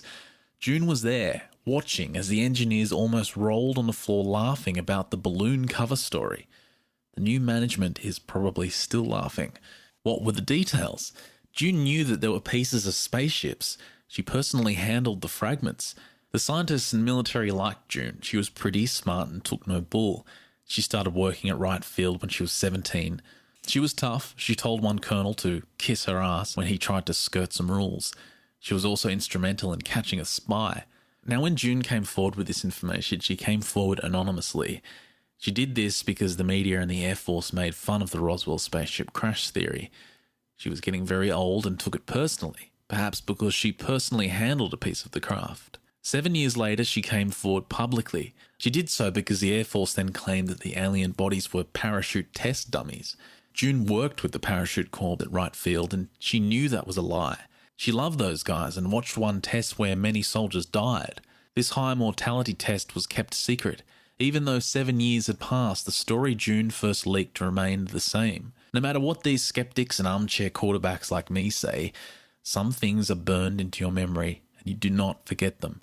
And finally, he wrote, I hope if anyone reads this blog about June and the explanations from balloon nuts or alternate theories given 50 years after the fact, I'll just take a moment to give June Crane, her unique story and her heroic life, a second look. I doubt the skeptics will. They're never wrong, you know. Now, the interview transcript is available for full download as a PDF. It's about 60 pages long. It took place on June the 27th in 1997 between Crane and James E. Clarkson, the then section director of MUFON. And her story is incredible, even if you discount the interaction with alien technology and some of the amazing implications of what she learned there. Her story really is incredible. I mean, there's insights into some of the testing of weapons the US Air Force was doing and just the general way the intelligence worked and the way the base was run. It's a really interesting read, but I just wanted to pick out for you some of the sections that Mysterious Universe listeners might be really interested in. The juicy stuff, if you will. And kind of near the start of the interview, Clarkson asks that you mentioned associating with engineers and people who were kind of like a think tank. He asks, when was it? And she says, always, because those men live for experimenting on the future. That's all they did. I mean, I think anybody, a normal person, would never think that way because you're used to certain things and certain rules apply and nobody has ever done any differently. But these guys, whenever they were doing that experimental work, their mind expands into what could maybe happen. It's always like that. They always think, is there another road out here? And they are very interesting people. They really are. And some of them, they're sort of nutty. So we learned from the first part of the interview that she spent a lot of time with the scientists who eventually would lead on to be directly working on these crashed crafts. And she got to know them very well and knew how they thought and interacted with them on a daily basis. And when she says nutty, she doesn't really mean crazy. She just means, the way they thought was, of course, so different from your everyday person. And further on in the interview, Kane recalls when the first delivery of the occupants of this crashed craft actually arrived at the Air Force Base. She said he called them little green men. He described them as a greenish blue, and they were 4 feet tall and they were dead. Clarkson then clarifies that, well, the colour could have been because they were dead, and she answers yes, but it also could have been anything, and confirms that they were in fact non-humans. Clarkson asks if the commanding officer said anything about them, and she said no, not really, because it was only a matter of 15 minutes. We were having our coffee that morning, and so when Clarence said why he told us about this, that was his news for the day. And then Clarkson asks, is this one of those things where he's kind of like showing off because there are other ladies around, he's trying to tell a story? Straight away she says no, he wasn't showing off, and says these guys never show off. They don't tell lies, they don't have jokes, they don't do anything like that. So when they say something they know it had better be the truth, you just don't lie or you get your head knocked off. And then Clarkson asks, is this at the same period of time that you mentioned before that someone actually showed you a piece of something? She answers yes. He says, was this during the same period of time? And when asked who showed it to her, Kane answers, okay, it was Lieutenant Rose that showed it to me. He walked in and they always like to rag me because they couldn't figure me out. He threw it on my desk and it was a piece about the size of a business card. And he says, June, you're good. Tear that thing apart and break it up. She says, I took it and I bent it and I twisted it and I laid it back down and it went right back to the same shape. I got back to my desk and he said, cut it, try cutting it. I got on my desk, I got my scissors out and I snipped at it. And there was no way I could even get close to cutting that piece of metal. Clarkson then asks if it weighs, and I think she said it had no weight at all. It was like a feather. And so strong it was a sort of greyish gunmetal type of colour. And you could see that on the inside that there was a different coating to the outside of it. Both sides were the same and the inside seemed to have a sort of light lead-coloured centre to it. Crane then said she asked the officer, what is it? And he said, it's a piece of a spaceship. And when I'd gotten through with it and couldn't do anything with it, he just said, well, what is it? He said, I just came back from New Mexico and I brought it back with me. She also adds that he had no business having anything to do with it in the first place and he was breaking security. And then Clarkson asks if it's like any material like plastics or metals that we have today, like anything new that's been developed. And she says, I always look at things, metal things, and still have that curiosity because it still bothers me. And I've yet to see anything that would have those properties and looks like that, and so light as well. She said it was practically indestructible too. She said she took the scissors to it and whacked it and tried to tear it, couldn't make a dent on it and couldn't even make a mark on it. And again, Clarkson asks if perhaps they were playing a joke on her of some sort. And she says no, he wouldn't have joked. They don't really joke. Actually, they hardly have a sense of humour, but they have this intense curiosity about things. And some of the stuff is so damn far out that I call it weird. Clarkson then asks, what else did she hear them talk about related to these things? And she says, quite often they would talk about if they come to our Earth, what's going to happen to us. And they said, well, in the first place, the reason they don't land is because they know we are so warlike. And we are such a warlike people. We are terrible. The only thing we don't do to each other is that we don't eat each other. Now, later on in the interview, Clarkson asks about this memo that went around. And apparently this memo came around the same day the bodies came into the base, the same day the whole Roswell event happened. And Clarkson just asked her to confirm that this memo actually existed. And she says, yes, it was on a piece of paper, one of those too hot to handle. It had to be passed on hand to hand, telling people there was little green men. And if we repeated the rumour, and the rumour was underlined on this memo, that we were liable for immediate dismissal, a $20,000 fine, or 20 years in jail. And we all had to sign it, and the memo came from the base commander. Now she questions how in the hell did he get that information that fast and get that memo written up and get it out to us? Further on, Clarkson asks her about Project Blue Book. It comes up in the interview. And she says, right from the very start, Project Blue Book was not formed to investigate those things. It was formed to stop people from thinking that's what it was. Clarkson then asks if someone else was actually investigating, and she says, right, they were being investigated by the Project Blue officers, yes, but the basic reason it existed was to tell people they were investigating it. But at the same time, they were telling people that they were nuts or drunk or going mental under some drugs or something. And this was what Project Blue Book was all about. It was to try to squelch all the talk of UFOs. She then mentions to Clarkson that a group of the people who went to White Sands to do testing and then came back, and Clarkson asked if they talked about anything unusual that had happened to them. And she said they'd sit at night and on the outside of their motels, they would stand by the building and they would watch them go over all types of shapes. There'd be motherships, big ones with little ones coming out of it, and then they would see them return and they had different coloured lights. Some had orange, sometimes red, all different types. And she goes on to describe what they'd do with the engineers and the scientists who would actually report what they had seen. She said they locked them up in a motel for 24 hours with no access to radios, no people or anything. They'd bring them their meals personally, but have no contact with anyone. And then they'd have them write up what they saw. And then 24 hours later, they'd have them write it up again. And eventually the engineers and the people that witnessed this said, to hell with it. I'm not going to report anymore. I'm not going to be locked up for 24 hours. But she goes on to say that there it was. It was just a common thing to look up in the sky and see them. Finally, towards the end of the interview, Clarkson asks if she ever heard any discussions or speculations on what would happen if the American public was told the truth. What would happen if they just said, this is what we've got and this is what we've found? And she said it was often discussed. They kicked it around. She said one of the first things is, of course, so many of the engineers and scientists don't believe in God. And he said the first thing it would cause is a complete disbelief in religions, because according to the Bible, the God created the earth and all the people within it, and that's it. She said the church would undoubtedly try to squelch any knowledge of it if it's real. So again, definitely head on over to the show notes and I'll put links to the full PDF for download.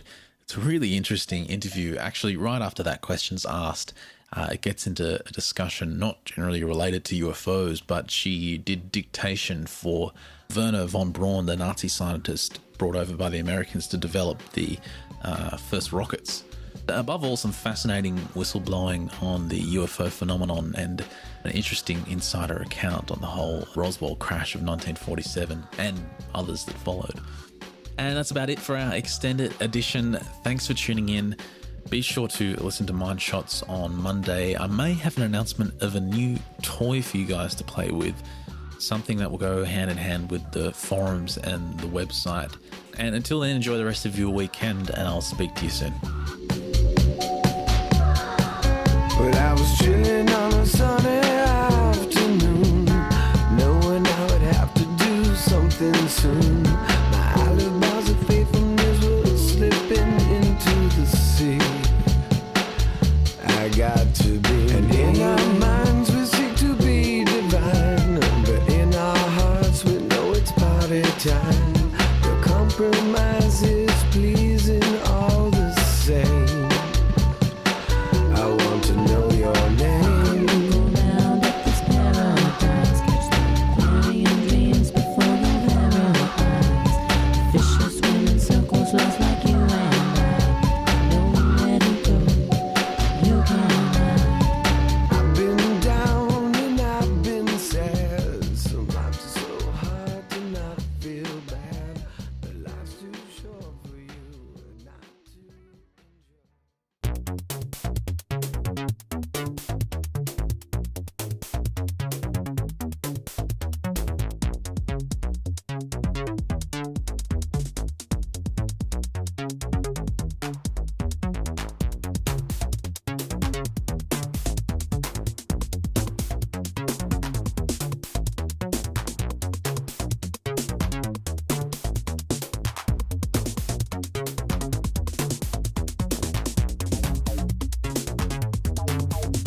First of all, the questions, they do them in reverse order. Which is like, what the how are you supposed to know? The first question, he goes, he says, let me get famous paintings for $200. I'm like, okay, what paint? Well, I don't know the fucking paintings. And he says, her famous smile, this guy says, her famous smile is known all over the world in this classic painting by Leonardo da Vinci. Not clicking, yo. Ask me in the regular way. First of all, there's only one answer to that, and this faggot.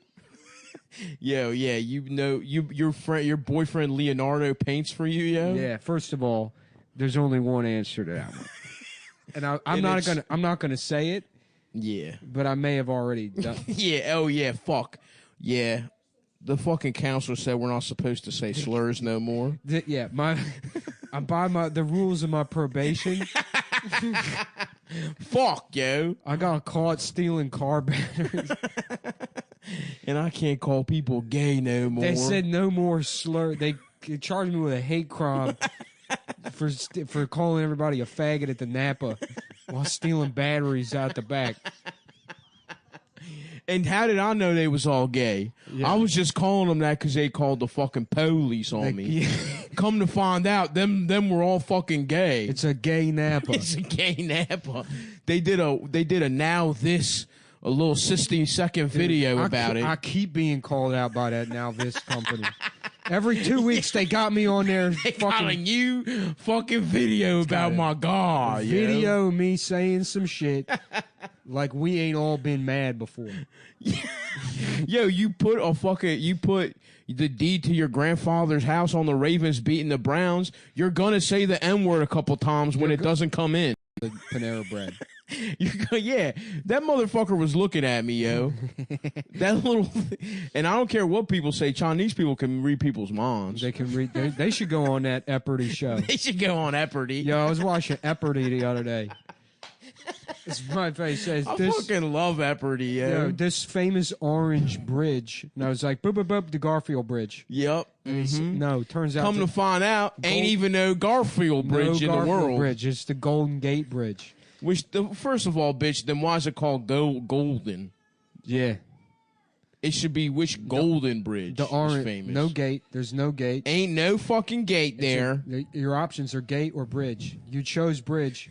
Should be called an Orange Bridge, yo. Not the Orange Bridge into Homo Town. The gay town. Shit, fuck. Damn, delete this, yo. Delete this live blog that we're doing. Yeah, everyone was telling us we need to get into Twitch streaming. Mm-hmm. So, but don't nobody snitch on us, though. Yeah, we got a show on NPR coming up called R Talk. It's like car talk, but with hard R's. So, yeah, we got a letter here. My 1993 Honda Civic is having trouble starting in the winter. Okay. And I've used So what? I've used cold start stuff before, and that works. But for whatever reason now, that's not working anymore. And sometimes it stalls a traffic light. So what do you Okay. think that could be? First of all, you black Shut the bitch. fuck off. I don't know who the fuck you think Hold on, yo. that you're do getting mechanic stuff for free from me. Wait a I've never second, touched yo. a car in my How life. do you know what race she is? Because it's our talk. Oh, okay. Everybody's. Okay. You assume everybody's black. Everybody. Yeah, and here's the answer to every question. Go to that fucking gay Napa and steal whatever the Why fuck don't you get- need. Why don't you head to the? I'm not going to say it, but the faggot Napa. No, yo, stop saying it. Oh, right. We're about to get arrested. This is what I meant. This is just Vinny's life. Outside of doing this, is hanging out with those guys. Woo! What's up, everybody? Welcome to motherfucking Cumtown for the week. Yeah, I'm Italian, so you know that I got arrested for slurs when I was 7 years old. Mm-hmm. We used to have to go around the neighborhood and call everyone in the neighborhood a slur. Yeah, what does Vinny sound like? I don't know exactly. I mean, I can't remember his voice. he's from Connecticut, right? Yeah, but he's dumb. That's why. That's why it's kind of weird. Yeah. Oh wait, I didn't realize Nelson gets pussy from Lisa. Nelson gets pussy from Lisa. That's the name of the episode. What season is this? Season. This is the latest season. Really? Mm-hmm. That's No, why it's not. That's why they're showing sex and stuff. No. I remember this. Actually, I do remember this episode. Because the only people that still watch The Simpsons are 47 years old.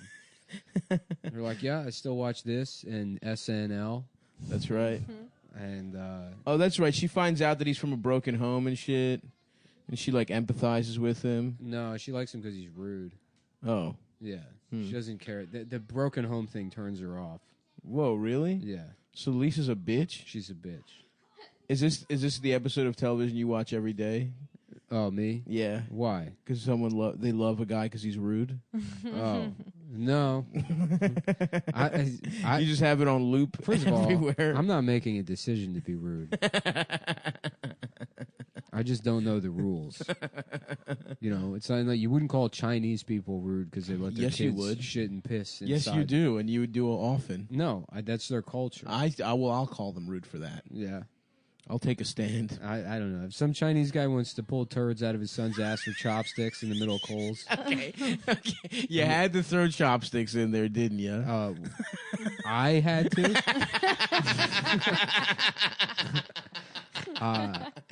I don't recall being involved in that at all, other than witnessing it. Fuck. Shit. Well, we're here. Another freaking week. No Adam. He's It's Adam's Rosh Hashanah. Adam's taking one of his cool vacations That's right. To Vegas to eat matzah. to Briz Vegas. To Briz Vegas. That's still the dumbest thing I've ever heard in my life.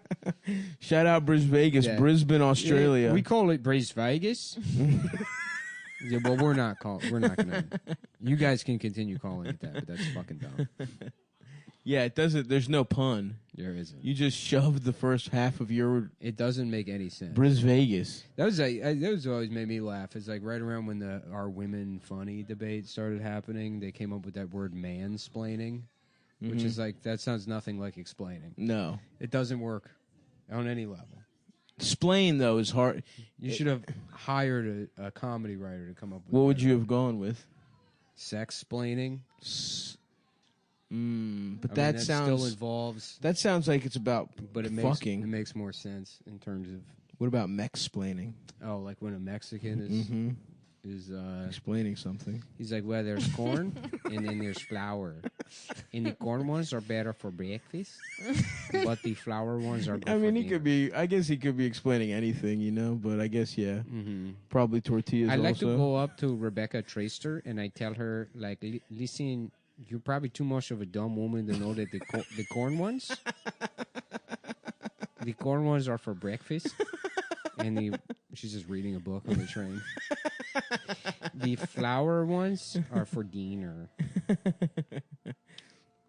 Oh fuck. Yeah. Yep. Fuck indeed.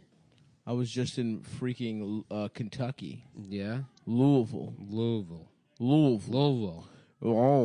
They love saying it dumb there. Louisville. I love when you meet somebody from Louisville. They're like, well, we actually say it's like, I don't care. Just stop. No one cares. Your town sucks. Shut up. Shut up. Go back there. Go the fuck back. You know, we have a way of saying it that no one cares. No one gives Is a there, fuck. no one cares. Is there anything that your town does besides baseball bats? Mm-hmm. Nothing. That is cool though to have the Louisville Slugger Yeah. to be the place that you make little baseball bats. Mm-hmm. I would like to be that town. Yeah. To be a baseball bat. Mm-hmm. What? Fuck. What was I doing? Somebody. I got sent an email that I got to read. What's that? I got sent an email that I got to read. Oh, okay. What kind of email? It's like legally, I got to apologize. Oh, legally. Yeah. Okay. Yeah, well, shouts out to everyone who came out to Indianapolis, Fort Wayne, and Louisville. Now, do they got Indians there? Yes. Because in Greek, Indianapolis means Indian city. That is... it just means Indiana City. It means Indian city. Indian. It means Indianapolis. So it's where Indianapolis, yes. It's where the Indian It's a bunch of Navy- Indians with just boat shoes on. Yeah. Walking around. With salmon shorts. Yeah. Yeah, I didn't know they had an Indianapolis. Mm-hmm. He's like, let's get some fucking crab cakes. Who wants to go to the Reserve Officer Club and get some fucking crab cakes? Oh, yeah. Fuck yeah, man. I can't wait to go to the old-timey post office and get a quill pen.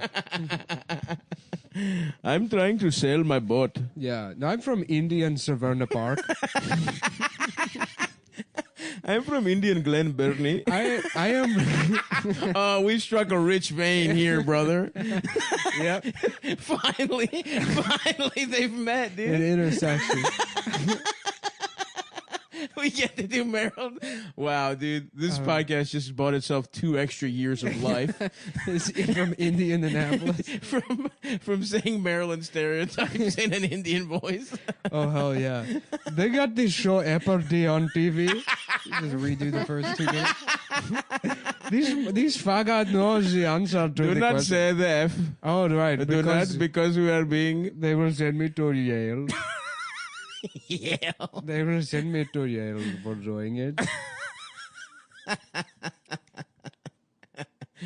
Yeah, that place was tight though. I had a great time. Shout out Let's Comedy. Shout out I met the guy who made the fart compilation YouTube video. A huge pioneer. Mm-hmm. Thank you for that, my friend. Whoever came up with whoopee cushions must be Dude, loaded. fucking a good guy, like a fucked up prankster, dude. Yeah, well, it's funny because it's like, you know, this show makes too much money. Yes. And it's like, wow, this is weird. And it kind of puts you in like a weird, like, you know, it makes you feel weird. Mm-hmm. But then I think about stuff like that, and it's like, that guy probably has so much money. It's like, it's not even, he didn't do anything. Yeah, there was already. He had one dumbass idea for Yeah. a second. I know, but it's like balloons already existed. That's true. He's like, what if there was just, but all it did was you put it on his, because they don't work either. Yeah, they stopped working about 4 They farts never in. work. You have to sit directly on it. If you put it under a cushion, it won't work. I remember trying to prank people with a whoopee cushion when I was a kid. You put it under the chair and you wait. Yeah. And then they just sit on the chair and nothing happens. And you're like, well, this is This fucking, fucking sucks. this is stupid. And then you make them just sit on it. It would just never work. I tried hiding that fucking thing everywhere. Under the carpet. Mm. You know, be like, hey, Mom, come in here. She'd be like, no. Be like, can you Please? please? I never ask anything, Yeah. please. Can you please come in here? I'm like, can you stand on that lump? Please, you're gonna be such a fucking dumb bitch. Yeah. You're gonna accidentally fart. Does nothing. Be like, you farted, you piece of shit. Fuck you, mom. Fuck you, You dumb fucking bitch. farted, you dumb. Yeah, nice job farting, bitch.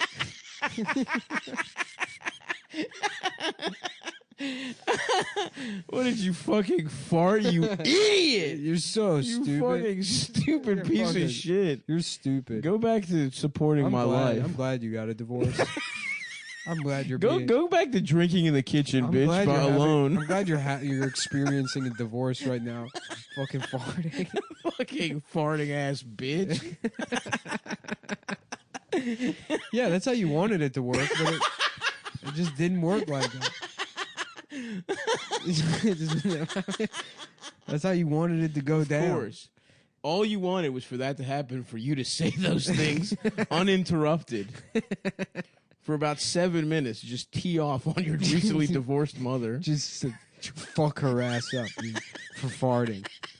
And she's like, I guess I probably did fart. You gaslight her.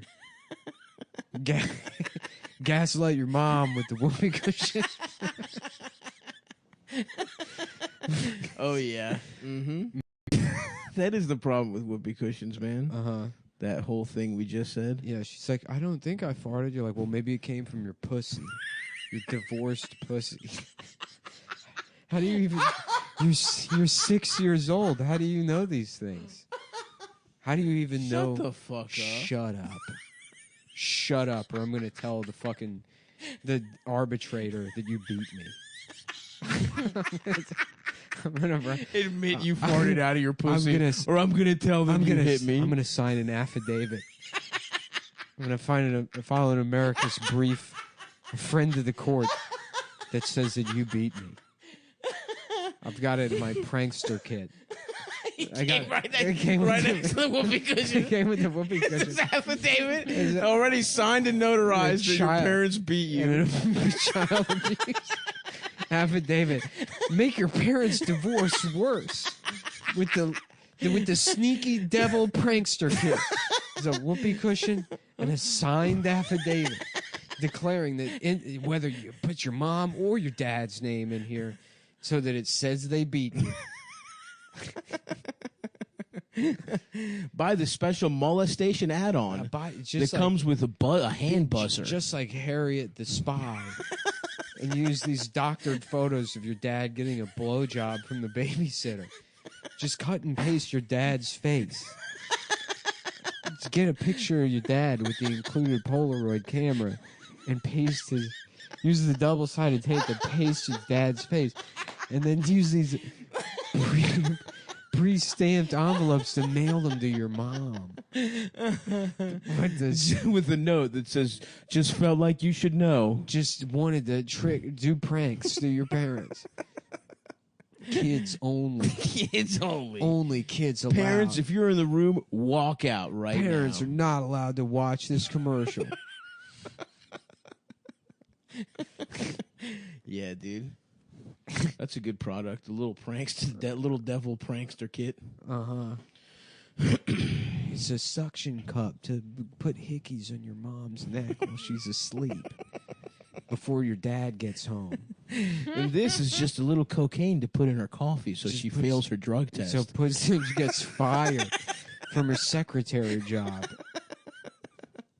And then she won't be able to support you. You'll get to live in an orphanage with a bunch of cool kids. Just boys only.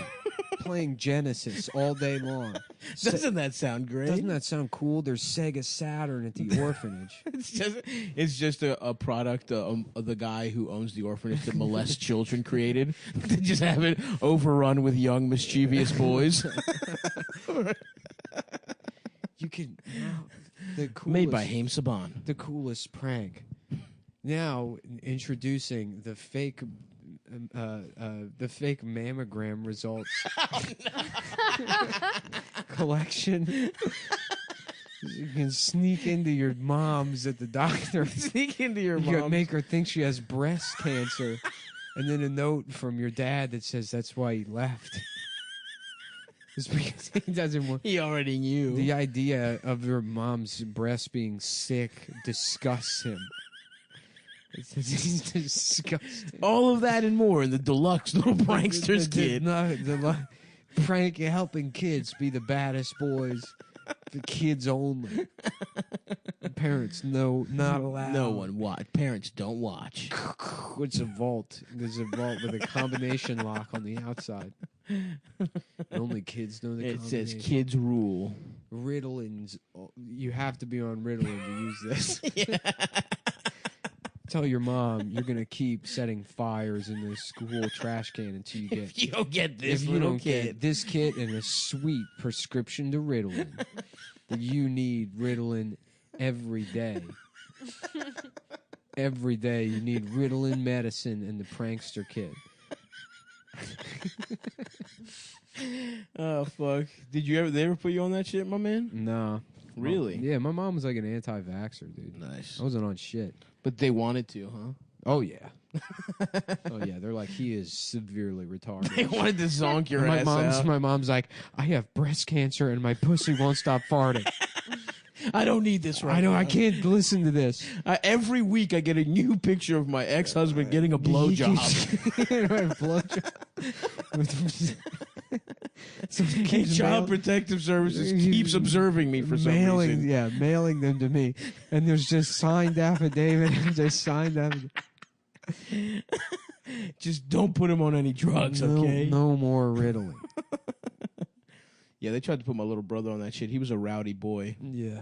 But my parents, just because they were villagers, didn't trust that shit. Yeah. No, I mean, it's like, they don't even prescribe Ritalin anymore. Yeah, it's definitely fucked up. You never even hear about Ritalin. Well, they got Adderall. now. They put them on Adderall, but yeah, you never hear about Ritalin. That shit definitely fucks kids up, man. If you're on for that sure. shit.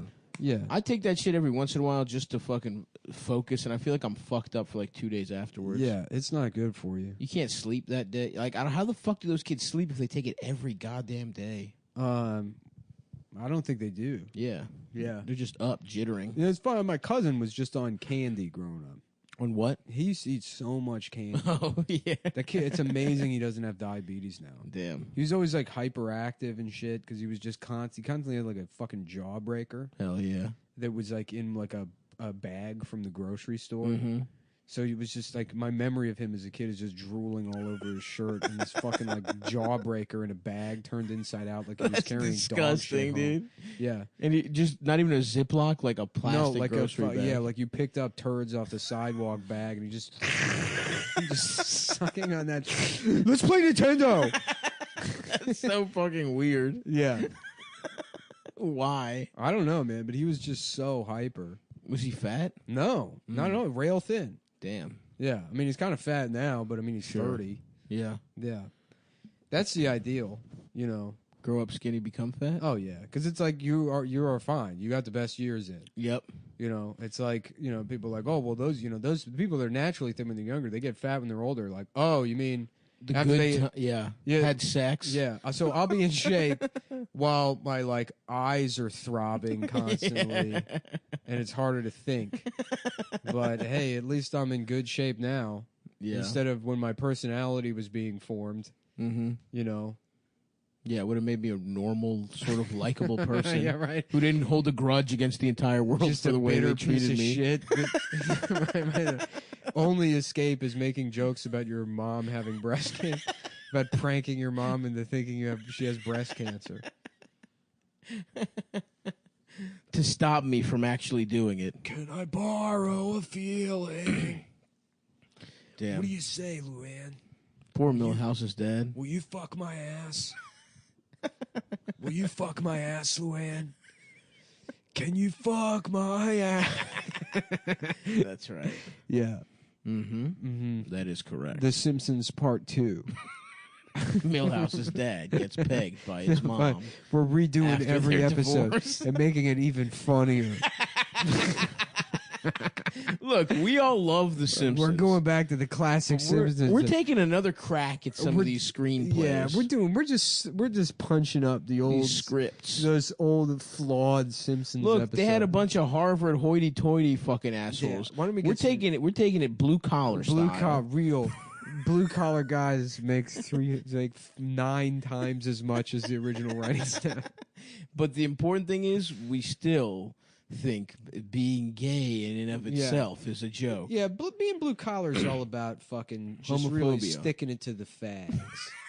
It's not really. It's more of a mentality. Yes. Then you see Joe Biden saying that the middle class isn't a number. It's more of a way of life and Are you thinking kidding? or whatever. Yeah, it's like so it's time to bring the middle class back by not letting Indian people in the movie theater.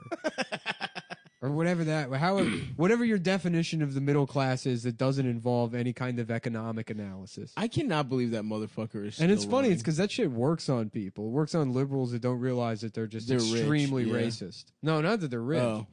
Well, what the fuck is the middle class if you take away the economics of it? Right. That's what I mean. People that tuck in their shirts. That's what I mean. It's rich people that want to feel like they're fucking.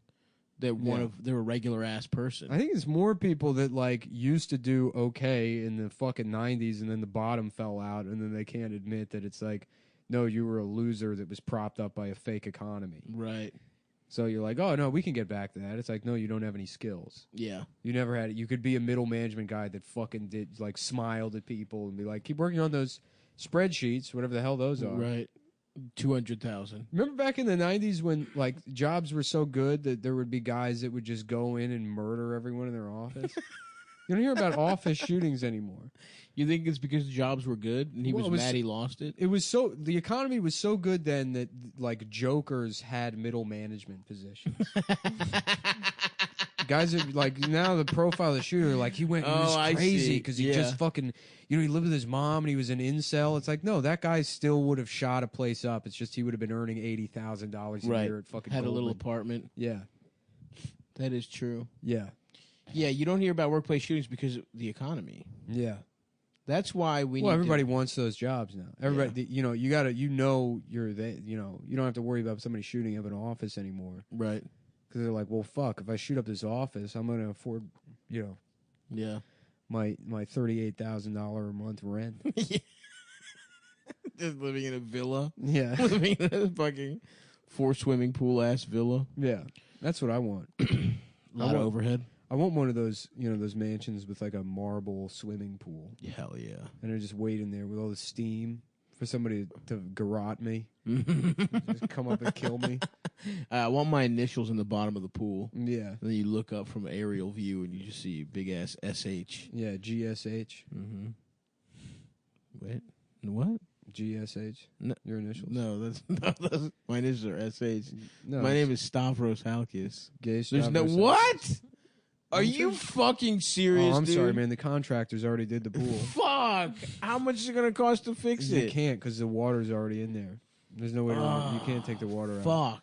That's how pools are set up. Fuck. Well, what am I gonna tell people that come to my house now? I don't know. You can tell them it stands for something other than gay, but Well, yeah, of course. That's But not my name. the problem is that there's They're gonna know I'm lying. no, there's a butler who hands out little notes cards to people that says the G stands for gay. What? And we already Whose paid. butler is I'm that? sorry, but we already paid the butler. Who, how much? Went to Kinko's and For how long? Does he have a lifetime contract? look, he's union, so he's in the union. When does the contract ran out? Look, you can't get rid of that guy. He's in the union. Oh fuck! Well, this is really fucking annoying. Yeah. Can we ask him to hand out something else? Well, I don't know. Like what? A sign that says It doesn't stand for gay. A sign? You want him to hand out so then only one person will get it. You're right, dude. Fuck. That's impeccable logic.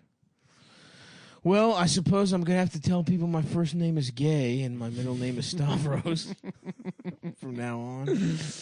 There's no other way around it. But I gotta be honest with you, man. I'm not too pleased about it. Do you have that thing you have to read? Yeah, well, I just sent it to you. Oh. Where's my fucking phone? It fell. Do you want me to read it? No, we got some minutes here. Oh, okay. Hey, what do you know? What do you say? There's the Orange Bridge. The Orange Bridge. Mm-hmm. I would love to go on Jeopardy and just threaten people. Just give the wrong answer and be like, "That's bullshit." Fuck that. Fuck my this. buzzer's fucking stuck. My buzzer's I knew that. just knocking the buzzer out of other people's hands. idiot. Yeah, saying every answer you get right, you say "booyah" like directly into the ear of the person next to you. Nice, dude. Yeah. Nice. Booyah! They're like, Okay, and Mike, you're at negative $42,000. shut up. Read the next one. Next one. I'm about to get hot, baby. Yeah, let's go sports. $32,000. There's no like sports. that's not a For the last category. time, there's no sports. Yeah. Now please do Russian literature. The only Yeah. one remaining. Yeah, who's fucking Toy Story or whatever his name is? Leonard Toy Story. Yeah, fucking War and Peace by Toy Story. They're like, our judges say that that's completely incorrect, but considering how close you were and how stupid you are, we're going to give it to you. For even sort of understanding that kind of- man kind of exists, you get the points. Yeah, who's Toy Story? Anna Kareem or pussy? Anna Kareem Abdul-Jabbar. Anna Karenina. Anna Karenina. What's that book about? Some hot bitch? Some dumb bitch who lives in a shitty house. Did she with get couple fucked by other- a soldier or I've something? never read any Tolstoy. Yeah. Yeah. Seems old. When was that motherfucker alive? 1842. Boring. I don't even know. I have no idea. Probably the first half of the 18th. So his shit all or was 19th century. So his shit was all late. I always hated that as a kid. I hate that. Why is it one off? Yeah, it's so Fuck you, man. Yeah. Just call it the right one. I know. It's so stupid. What is the thinking there? That It's 0 like to one of those 100 things. is It's the like first one- century. yeah, that's the first century. Fuck that. Because you couldn't call. Okay, so it would be weird to call that one the 0th century, and because of that, the rest of them are fucked up. Yeah, or the aught century. Anything. Yeah. Anything else. That's not the first century. Fuck that. The first century is 100 from now on. Yeah. Listen, motherfuckers. Anyone listening, call the 19th century the 1900s. That makes so much sense. It makes way Just more saying it, I feel so good. The 19th century. It's the 19th century, and you know what I'm talking about? The 1900s. I know. I'm bitch. imagining the 1900s while saying the 19th Me too, century. dude. and it makes I'm me- thinking about flappers getting It makes fucking. me. It makes their me feel titties good. sucked. And now I'm saying 18th century, and I'm picturing Steam. One out of 6 still.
Woody once risked his life to save me. I couldn't call myself his friend if I weren't willing to do the same. So who's with me? I'm packing you an extra pair of shoes and your angry eyes, just in case. This is for Woody, when you find him. All right, but I don't think it'll mean the same coming for me. Mr. Buzz Lightyear, you just gotta save my pal Woody. I'll do my best, son. Okay, fellas, let's roll.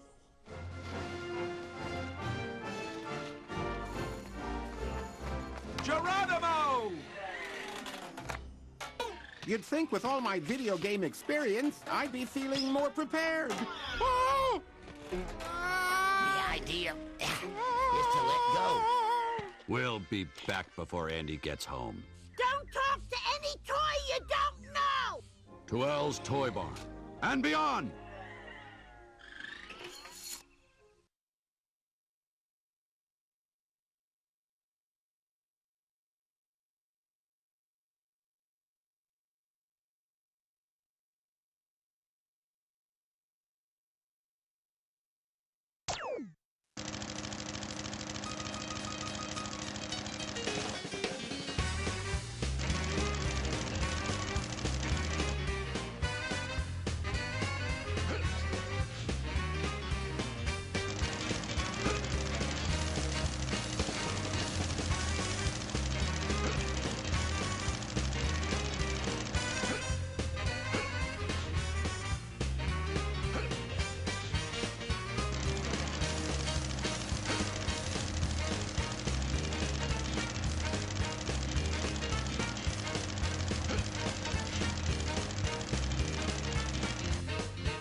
I want you closer.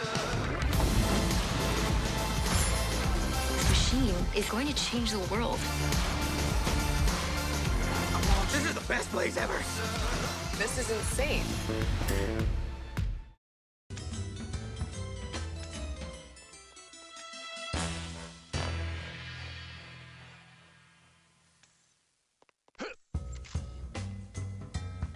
Buzz Lightyear Space Ranger Universe Protection Unit.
No time to lose.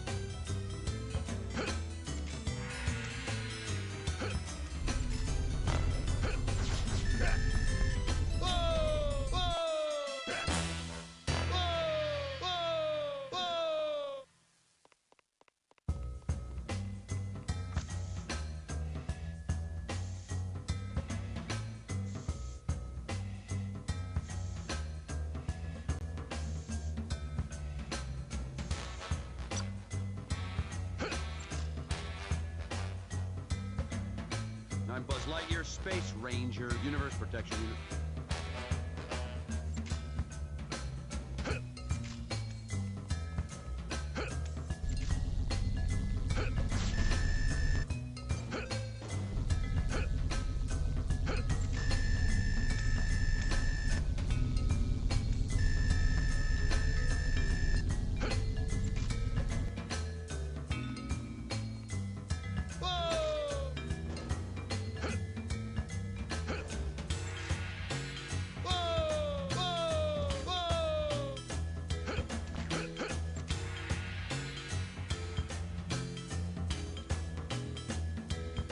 No time to lose.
infinity and beyond!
nobody else's.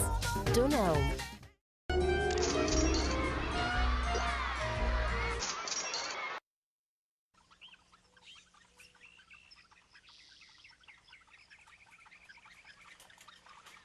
Oh, no. It's closed. We're not preschool toys, Slinky. We can read.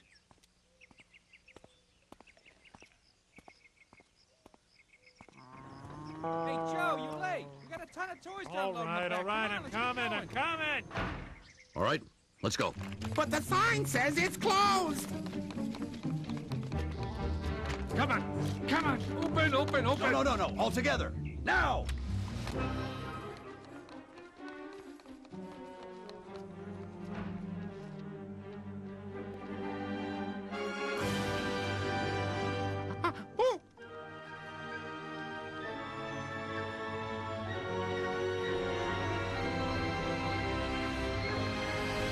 Whoa, Nelly. How are we gonna find Woody in this place?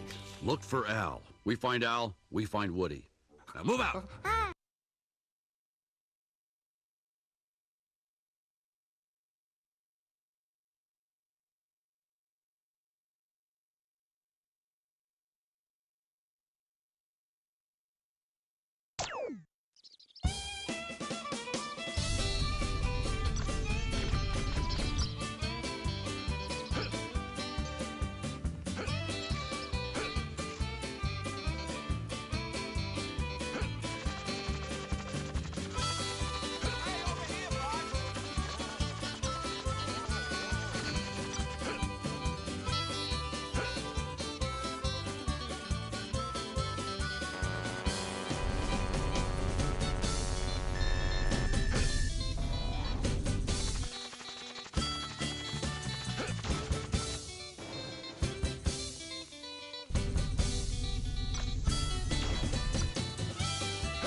stealing Woody. What? He can't take Woody. It's illegal. Where's he going? Somebody do something. Buzz!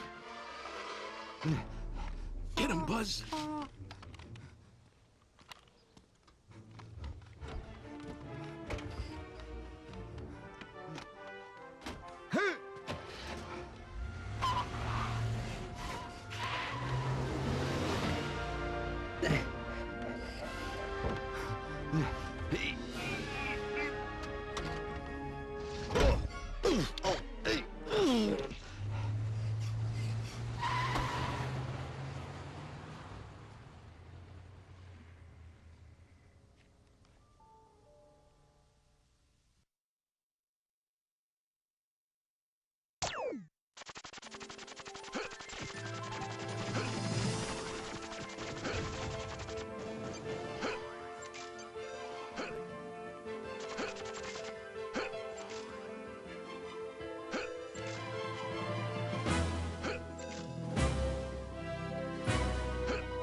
Buzz Lightyear. I come in peace.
Stuff.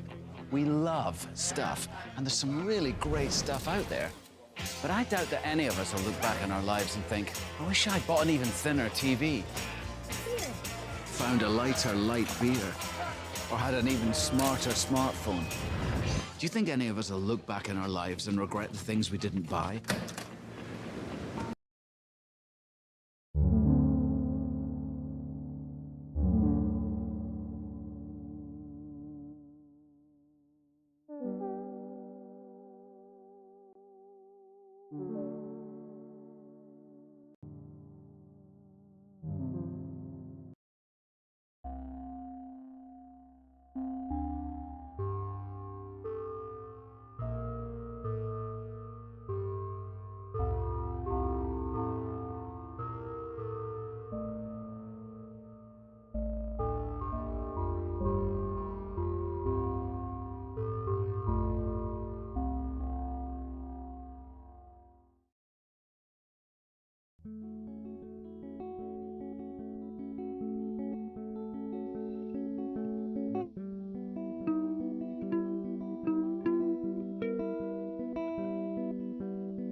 What is... Next up, a wrestler passes away. Now we're sad to report that indie wrestler Adam Windsor has passed. It's party time, people, and Rage